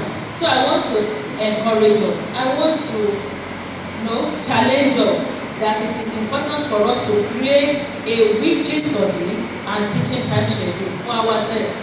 Once we have done that, then keeping to it will become so easy for us. Then allocate time for preparation, for reflection, as well as improvement. Don't let us forget that this program is not just for certification alone, but it is to make us better facilitators, not just a teacher. And I've moved on to that aspect of professional identity. I want us to look at it and pay full attention to that aspect. There must be shifts of mindset when it comes to Gcap and Pgcap. And what am I trying to say? We are not just going to see ourselves at the end of this program as a teacher or as a lecturer, but we are going to become a reflective practitioners. We are going to become facilitators of learning as well as academic professional with global relevance. Please let us take note of this. This certificate that this program will be giving us opportunity that we are going to earn at the end of this program is going to give us that global recognition in terms of academic professionalism is concerned. So now I want us to see it. Teaching is a profession and it's not just a routine. Some of us maybe in the past all we know is just let us pick our notes and go to class. I'm a lecturer. You know, I've seen colleagues arguing, I'm not a teacher but I'm a lecturer. If you see ourselves that way, that is why most of us will use lecture method, which will not be participatory, which will not have anything to do with involvement of our students. We go to the class and we just speak, we just lecture, saying everything from the beginning to the end without allowing even for feedback from our students. But at the end of this program, I want us to know that there's going to be a transformation, and the classroom is where that space will be given to us to ensure that. And this, let me say this. I said I'm talking now about professional identity. You are not, at the end of this program, you are not just here for a program, but we are going to become a different kind of educator at the end of this program. Then we may want to ask ourselves, from what other presenters have given to us here, I also want to establish for us that we have long-term benefits that will be accrued unto us at the end of this program. If we are still thinking, if we have colleagues that are still contemplating, why does it matter for us to avail ourselves of the opportunity of the Gcap, as well as the Pgcap. The immediate benefit, one of it is that Gcap and Pgcap will improve our teaching effectiveness. It will improve our teaching effectiveness. That is immediate benefit. It will increase our confidence in lesson delivery. That is also part of the things we are going to benefit from, as well as better student engagement. You know, I've mentioned it before. Some of us believe I am a lecturer, so let me just go to class and go and lecture. But engaging our students. I also want us to look at the medium-term benefits, and one of it is career advancement. Career advancement. This morning I told the Deputy Vice Chancellor, I said I'm not the fan. I'm not part of the fan, so I want to travel abroad and I want to go and settle there. But he said, but what of when you go for Ogo? You know, you may not want to be sitting or at home throughout those periods, but you're looking at something to do. The fact that you won that certificate of Pgcap may give you opportunity of having something that you can also do during that time. Another medium-term benefit is eligibility for international opportunities. The value of what we want to give ourselves opportunity and expose ourselves to now. But later we will look back and we'll be glad that we really give this program a chance and we register for it. Then the next one is also recognition in academic studies. To different postgraduate programs. Thank you very much. Maybe after that we will have the staff to provide for the necessary action. Thank you very much and God bless you. Thank you, Doctor of Ceremony. Yeah, you have Master of Ceremony, you have Doctor of Ceremony. He graduated from being Master of Ceremony about 52 years now. And he said from today I am Doctor of Ceremony. I want to thank everybody who has been patient with us, particularly the Vice Chancellor represented, and our deans and professors who are here, either as staff or as students. Now, I have to make some announcements. Then after these announcements, we will take your questions briefly, then we will release the students, and leave the lecturer. So, the first thing is that because this program is so comprehensive, compelling, could be time consuming, and participants are likely professionals in their various fields, university lecturers of the colleges of education, and even judging from our university here, you can see how busy we are. So because of that, we've been brainstorming on how best to approach the program such that we will not do what we cannot proudly present abroad. Because if you say you carry Gcap certificate or Pgcap and you want to work with it abroad, then you want to know the content beyond transcript. The Igbo man doesn't stay on your certificate. They have processes of employing people and putting people to, in anything, to do anything for them. So, because of that, what I'm going to announce now, we should take it serious, very seriously. We'll be having these programs, the two of them, only 2 days per week. Is 100% part-time. But it has to be a comprehensive, effective part-time. 2 days per week, Wednesdays, Fridays. You can't change it. You see, if you allow you to start picking days, every day will be busy. So that's why we have to make that initiative. Wednesdays, Fridays, good enough. Now, 2 days, 1 day it is a hybrid something. So 1 day is face to face, 1 day is virtual. Face to face, Wednesdays, virtual Fridays. 2 days per week. Gcap, 2 days per week. Pgcap, 2 days per week, beginning immediately. In other words, this next week Wednesday, you are on with lecture. So the timetable, when I meet the staff, I talk about the timetable. Wednesdays, Fridays, Gcap, Pgcap, 2 days per week.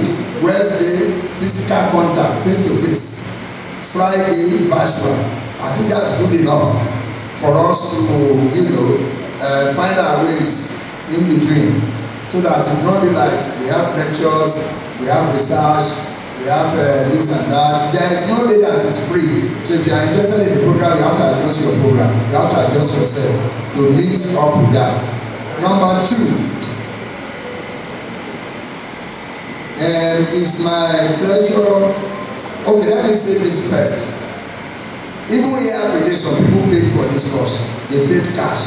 I mean, they paid to the university. That's what I mean. Despite the fact that the VC has given us the chance to come, attend. I should take the registration. I want to say a little more about that, particularly for those who are just coming in. Now, the payment link is all over all the platforms. But if you have a question, you are free to ask. University lecturers, non-teaching staff who meet the requirements, 60,000 per course. And you are just to do one. If you carry Gcap anywhere to Britain, Canada or Australia, you don't need the Pgcap. You can't Pgcap, you don't need the Gcap. And I've said it, Gcap, anything below senior lecturer, Gcap. From SL or Pgcap, we will group you. That's why we said that registration list out. With from your status, we will fix you to where you belong, and you start meeting your lecturers here next week. This is where the VC wants us to be having the lecture. This place. This is where we are having the lecture. So, and it is physically on Wednesday. For virtual, if you want to come and have a virtual here, it will not be a bad idea. And if you want to do your virtual in your office, just make sure it is properly done, and then your students will see you and they will access you, and there is no problem, because very soon we'll be having students beyond OOU. So you can take note of that. So if you are paid today, like some people paid today, send the receipts to me. There is a dedicated platform for this program, for these 2 programs, where I am adding those who paid, so that they can be seen as bulletins as we release them. You know, we are in a virtual age, otherwise information will be flying and you will not know what is going on. So send your receipts to me. My number is 0805 60 31278. 0805 60 31278. Send your receipts to me. If you are paid to the university, paid cash, that is, you paid. You are not waiting for your money to be deducted. For those who did not pay and they have announced their intention to be a part of this program and they are therefore registered, VC will deduct your money from May salary. He has said that during the launching and you are hearing now. If you don't want your money, you don't go and be making noise that your money is deducted. If you don't want your money deducted, maybe you are not interested in the program. If you are interested in the program, then do the needful by paying for the program and not waiting for your money to be deducted. The thing you pay, send the receipt. So the last thing I want to do now before I take your questions and we release you and meet the lecturers, we need to show you your lecturers. You have to meet your lecturers. I believe they are up there. I want to show you your lecturers. Gcap courses. These courses, the Gcap courses are labeled 600 plus, while Pgcap is 700 and above. So for CAP 601, the course is key issues in academic practice. The booklet will be on the platform I talk about. Now, when I go back now, since you have registered and you want your money deducted, all I need to do, sorry, did you put your phone number? So I will just add it to myself, then I will start adding it to that platform so that I can see what's going on there. I will put the new booklet For Pgcap and Gcap, the soft copy I put it there. So you still see these things there. But for now, CAP 601 CAP, that's for Gcap courses 601. Key issues in academic practice, Professor Joseph Ashidi. CAP 602, how students now, Professor Ago-Iwoye. CAP 603, presentation and delivery or presentation and skills, presentation skills. Professor Onabanjo. CAP 604, communication in higher education, Professor Onabanjo. CAP 605, evaluating practice, Professor Janet Adekayo. CAP 606, assessment in higher education, Professor Taiwo.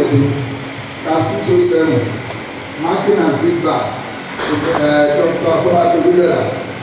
The electives, CAP 611, is Dr. Fedoana. Seminar and tutorial facilitation, Dr. Johnson Fedo. CAP 612, demonstrating, Professor Olabisi. I think Professor Olabisi. CAP 613, lecture planning, Dr. Samuel Okwueso. Are you there? Okay, sir. CAP 614, e-learning and tutoring, Dr. Yodon Odiga. Alright. CAP 701, CAP 614, yes. Now those are the Gcap courses, elective and core. Now for Pgcap, no elective, everything is core courses. CAP 701, advanced academic practice. That is Professor Joseph Ashidi. CAP 702, curriculum design and innovation, Professor Onabanjo. CAP 703, advanced assessment and feedback, Professor Taiwo. CAP 704, digital and AI enhanced pedagogy, Dr. Olabisi. CAP 705, scholarship of teaching and learning, Professor Ago-Iwoye. CAP 706, leadership in academic practice, Professor Olabisi.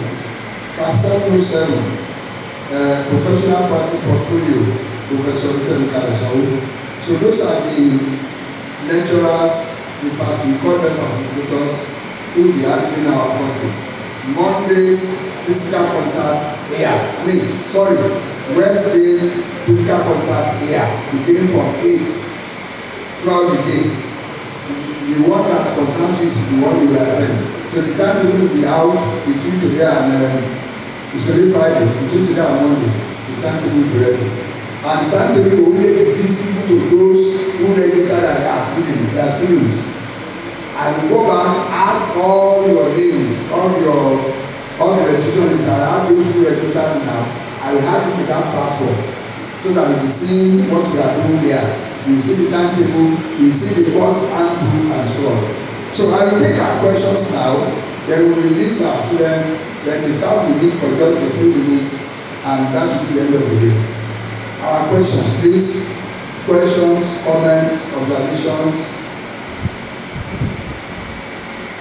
I have seen 2 hands. I will start with the woman, this time Dr. Ekewo, please. Then I will call Dr. Logo. I always like to listen to Dr. Logo because I want to know.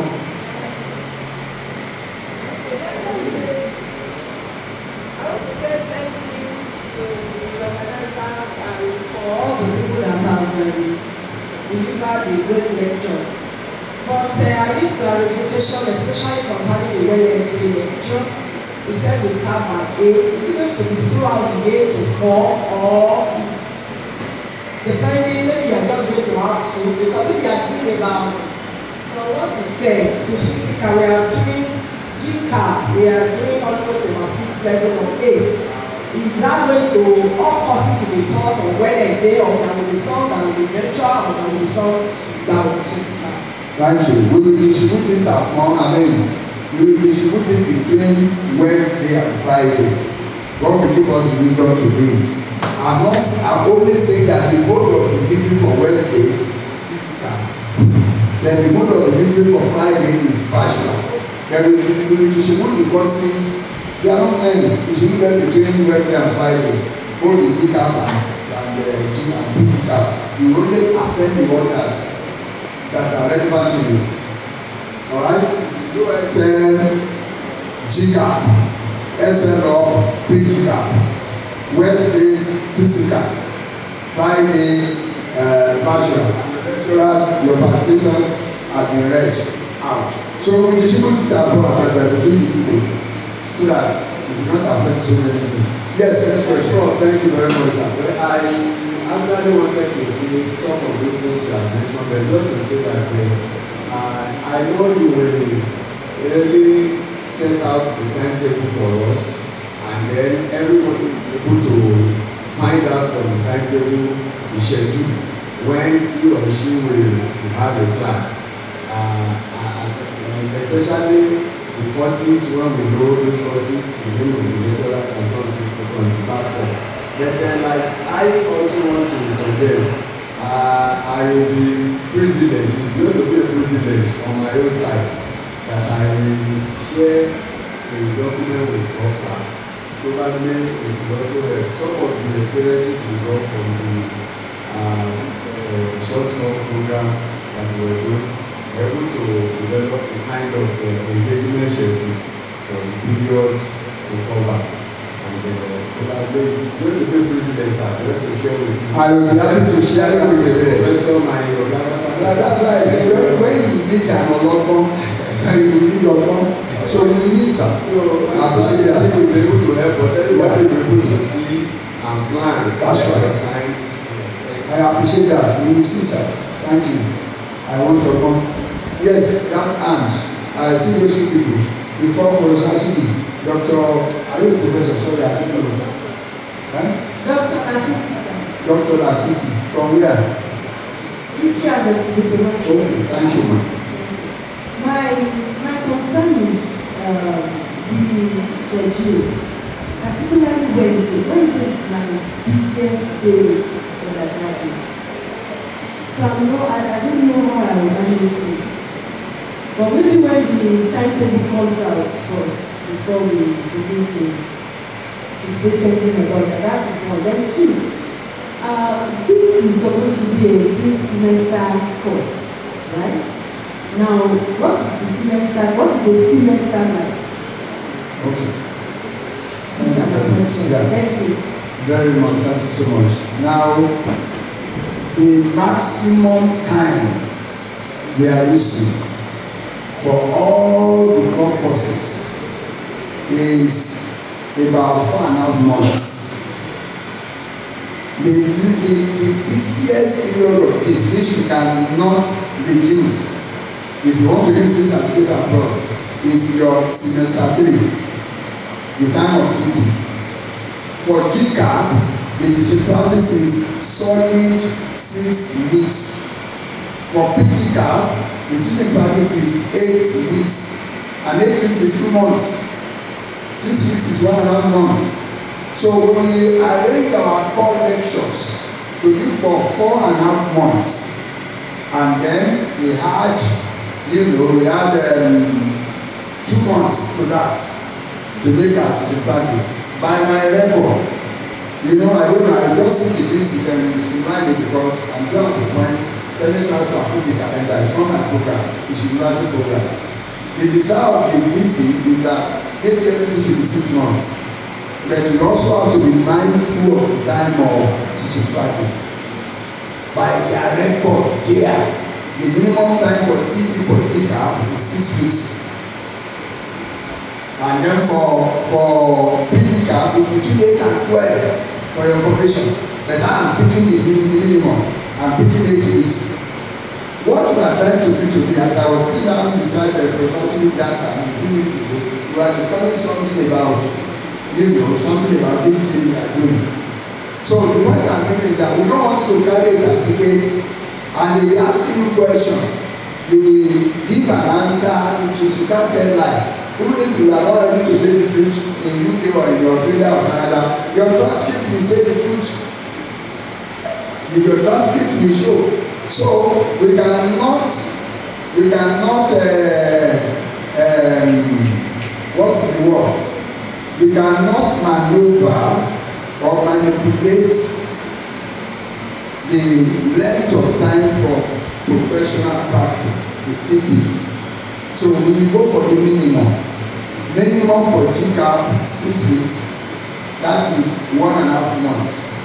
Minimum for Pgcap 8 weeks, and that is 2 months. So we will, if everybody is listening, including the one who has the question, we will ensure that all our courses are,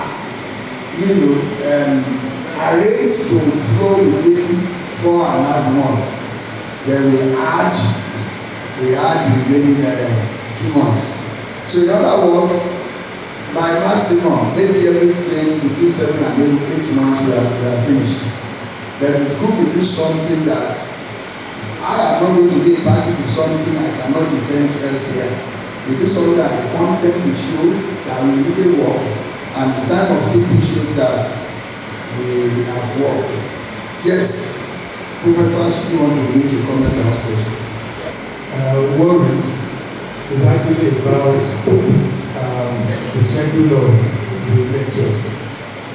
I would have thought that having the physical lecture on Friday and virtual for Wednesday will accommodate some of our outside this campus, Ayetogo and the rest, who will be interested in coming for the program. So they know that if they come on Friday, then from there they can go to their respective places. But the one of, just like we also have part-time programs at home.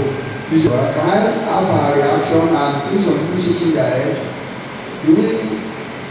Does somebody want to make comments about that?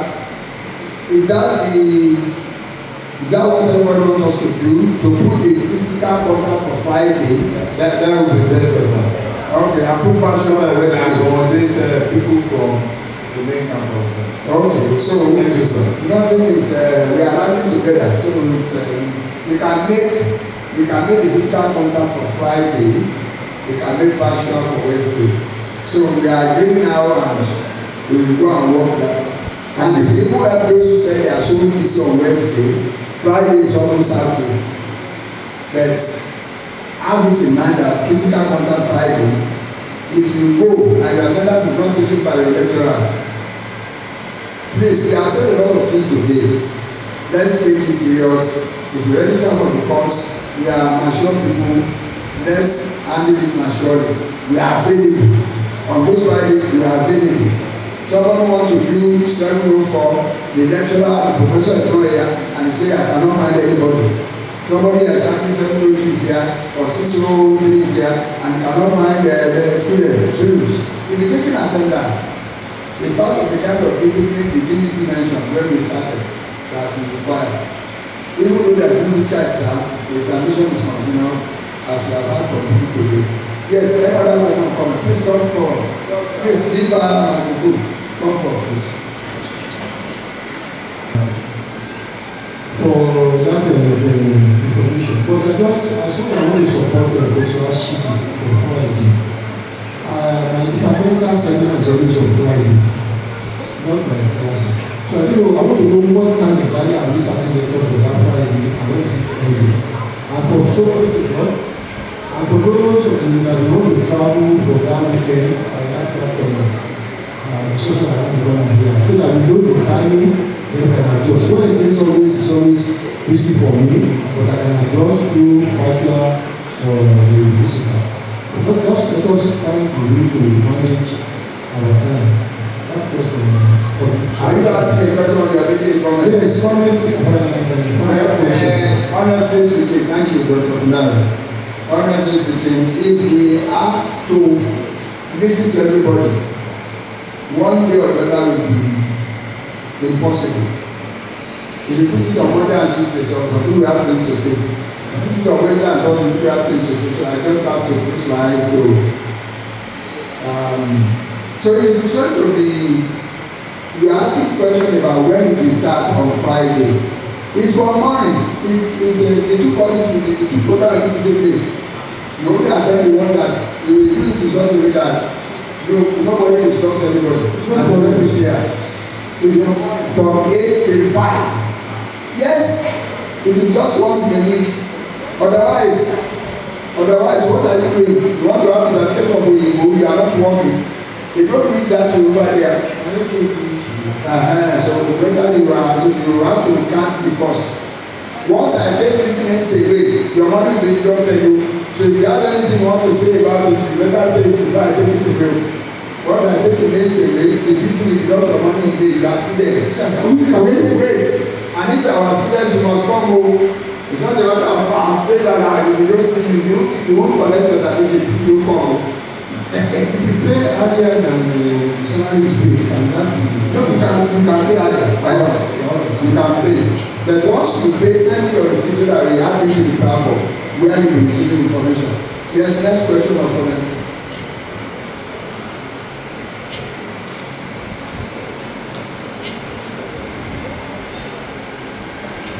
Good afternoon. Yes, sir.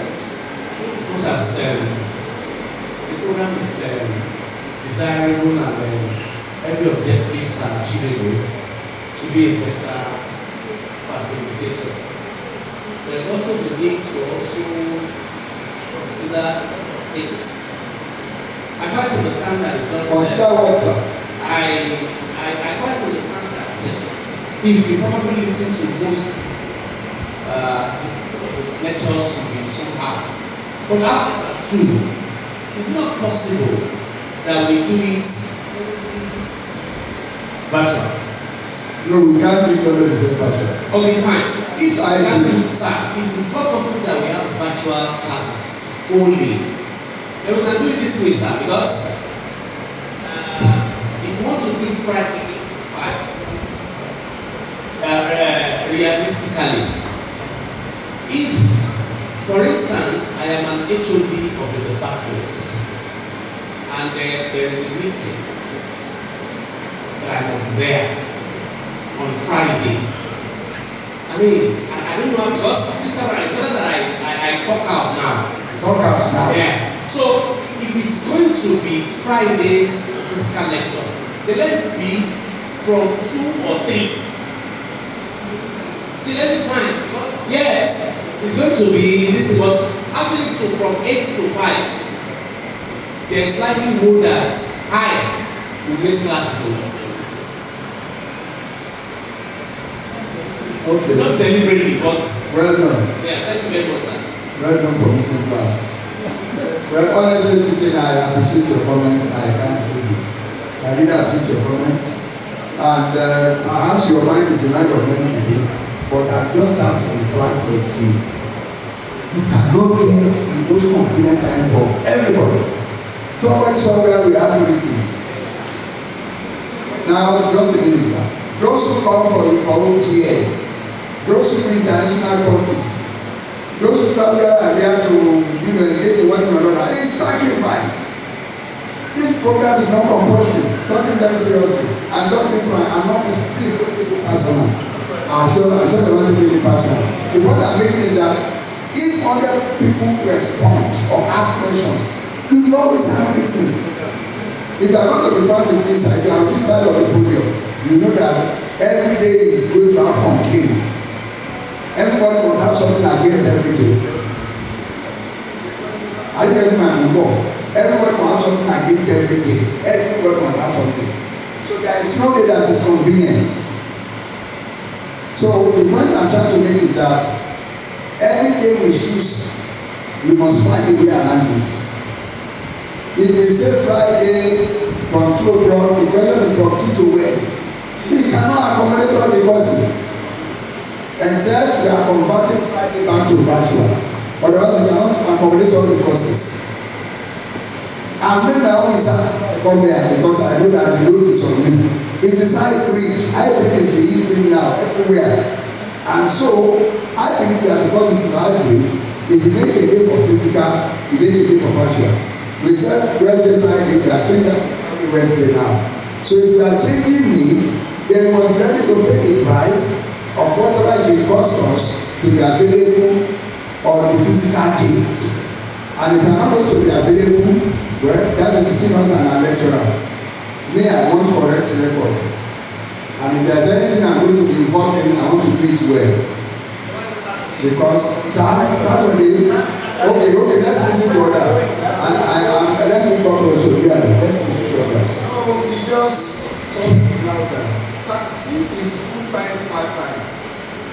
I mean, So the Saturdays for what? For the bachelor? it will be an additional. Okay, which one is the day for physical? Wednesday. Wednesday is okay for. There are some people don't want Wednesday for physical. I don't think we have choice Wednesday because even if you listen to the remarks of the dean, our days are filled up with other programs, seminars, workshops, and things like that.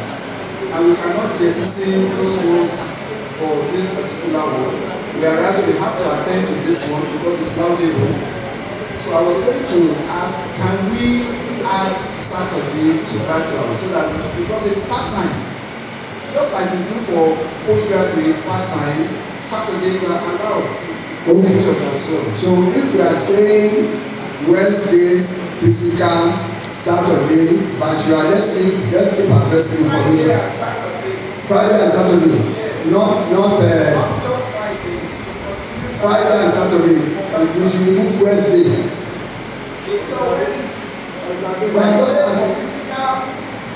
Okay, let's listen to others. Professor Shibi.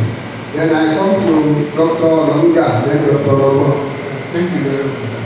Honestly, the hybrid model that we set the program with the basis for the program appears to be the best. And we should be mindful also of some of our colleagues, expected students on the program, who will later be coming from some other places. So it is on that note that we are saying that that Friday for the physical, but then again upon wider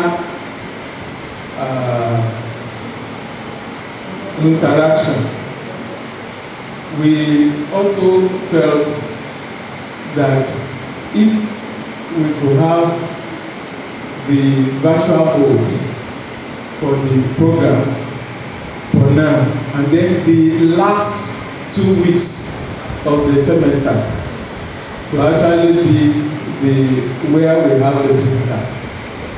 Understand that the Vice Chancellor is a student in this program. The Deputy Vice Chancellor is a student on this program. And Wednesdays, they will normally have the CPD most times. So such students will be absent in the class. And I don't know whether you want to bend rules because management staff are also students in the class. But Friday, and somebody was suggesting even Saturday. So I think if we have the physical for Friday and then virtual on Saturday, we even at that will still be, in fact, it will still be a lot of sacrifice on the part of some people to still attend, because lectures, we all know, we have very high schedule of lectures for even undergraduate program and postgraduate. So to accommodate this also and still maintain quality, I think is necessary. We, if possible, forget about Wednesday and focus on that Thursday, actually on that Friday and Saturday. So that's my solution, sir. And I think Prof wants to say something. Hope you are allowed. Okay. Well, thank you, the director and colleagues in the house. I think the concept of hybrid is open to different interpretations. We have had like two versions of it now. Two versions of it that the first one that now we dedicated as totally virtual, and another day dedicated as physical, and we combine, we have hybrid. Professor Shibi also touched on another model, which is that maybe the last 2 weeks we we have physical, while we still have 1 day physical, 1 day virtual. My own thinking, honestly, is that which should be like the third model, is that we can make it more flexible to accommodate more interests. How do I mean? We have distance learning. We have distance learning where people don't go to classes towards the end of their program. And if we use that open and distance learning model, we can have flexible arrangement for maybe the first, out of 8 weeks, for the first 6 weeks. And then the last, how many weeks now? Maybe from, we have 8 weeks now. 8 weeks, Yes, maybe the first 7 weeks, the first 6 weeks, as suggested. The last 2 weeks, then we have intensive. We can have 2 days physical, where we know that even those who have other engagements, we have to set those 2 weeks apart, knowing that those 2 weeks will be dedicated to this program as the crucial process. So that is what I think we can do to make it more flexible and more accommodating. 6 weeks virtual, then last 2 weeks physical, then we can have 2-day contact arrangements, and that I think will accommodate more interest. Thank you very much. Thank you. More comments? There we own idea is that the days and time will go a long way to give us attraction. If we are not careful in the timing and days to be chosen, it will also exclude people on enrolling that are interested in enrolling into the program. So we have to be very, very careful. Yes, as good as these models are, what is the guarantee that the last 2 weeks that we are devoting for the physical will go without any hitches? That will go smoothly. If we are talking about Friday, Saturday, we are having this problem of this and that. The way we run our activities, we are not likely to have 2 weeks uninterrupted. So we need to be very careful. But if not, by the time we say come for 2 weeks straight physical, that we are likely to face so much challenges. So we rather stick to our 1 day physical, 1 day online. Thank you, sir. But in this, I know that Friday is lesser in terms of our engagement with students on the timetable.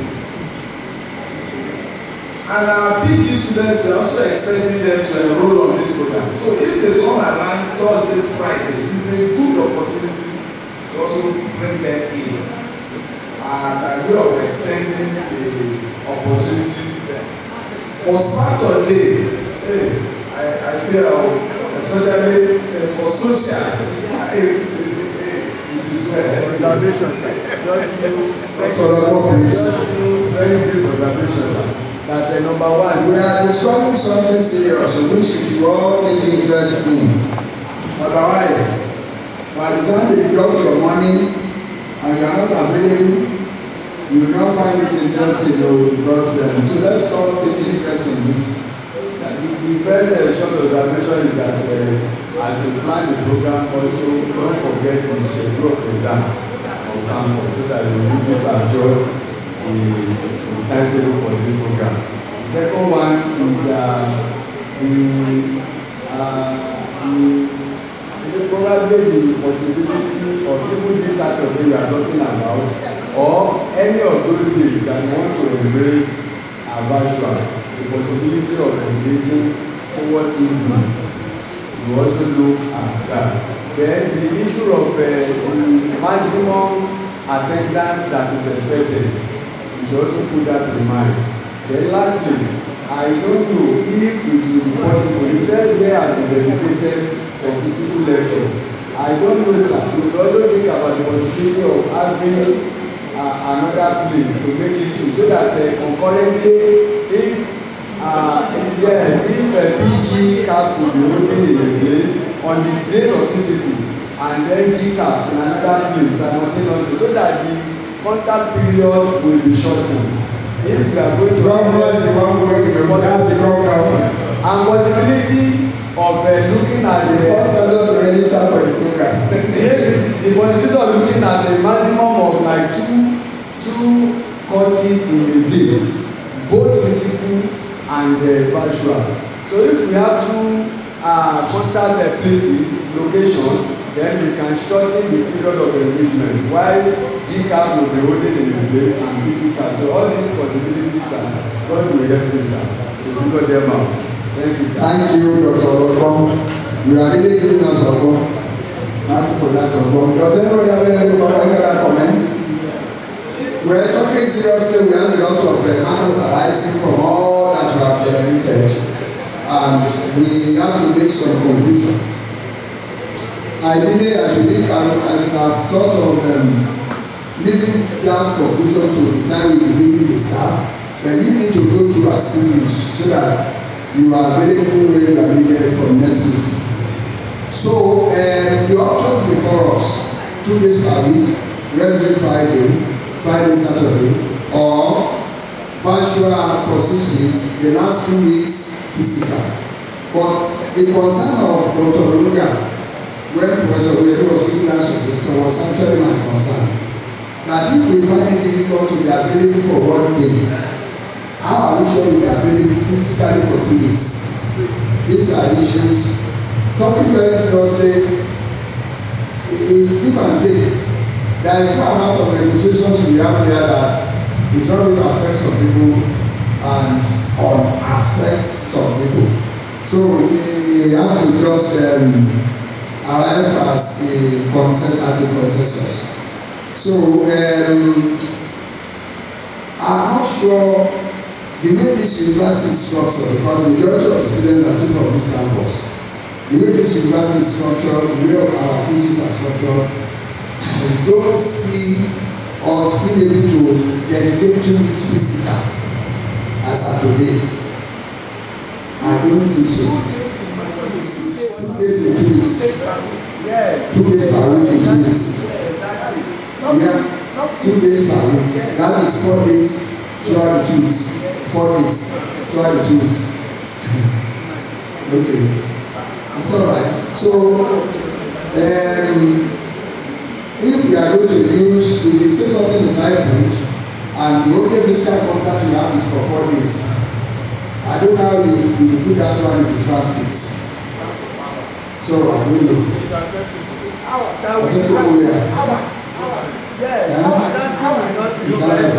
It's all right. Me, I know what is in my mind. We agree with you. But I know that what is working and what is working well with those people. Nobody wants to be embarrassed when you think of something there. So we are going to agree today that we will run virtual for 6 weeks, for 4 months. Virtual for 4 months. That's how many weeks in 4 months. That's 12 weeks. Then we will run physical the last 2 weeks. That is 2 days per those 2 weeks. If there is anything to adjust in between, we know. I will see the list, we will look at it together.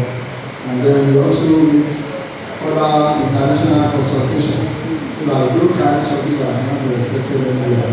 So with that, on that note, I think all we need to wait for is timetable. So the virtual, since it is virtual now, even if you put 3 days a week, as long as you can meet your lecturers virtually, so that the lecturers will give us report and we'll see what they are doing. So I think we are okay with that. Do you have any other question or comment? Alright, we want to release the students and then the staff will wait for just about 10 minutes. Staff will wait for 10 minutes. Students are free to go. The facilitators can move forward. Let's move forward. And if there is one dean who is a student who wants to look like a facilitator, we shall see whether it is hard or not. Except that I need to come to education.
Yes, moving stuff right now. I want to start off with the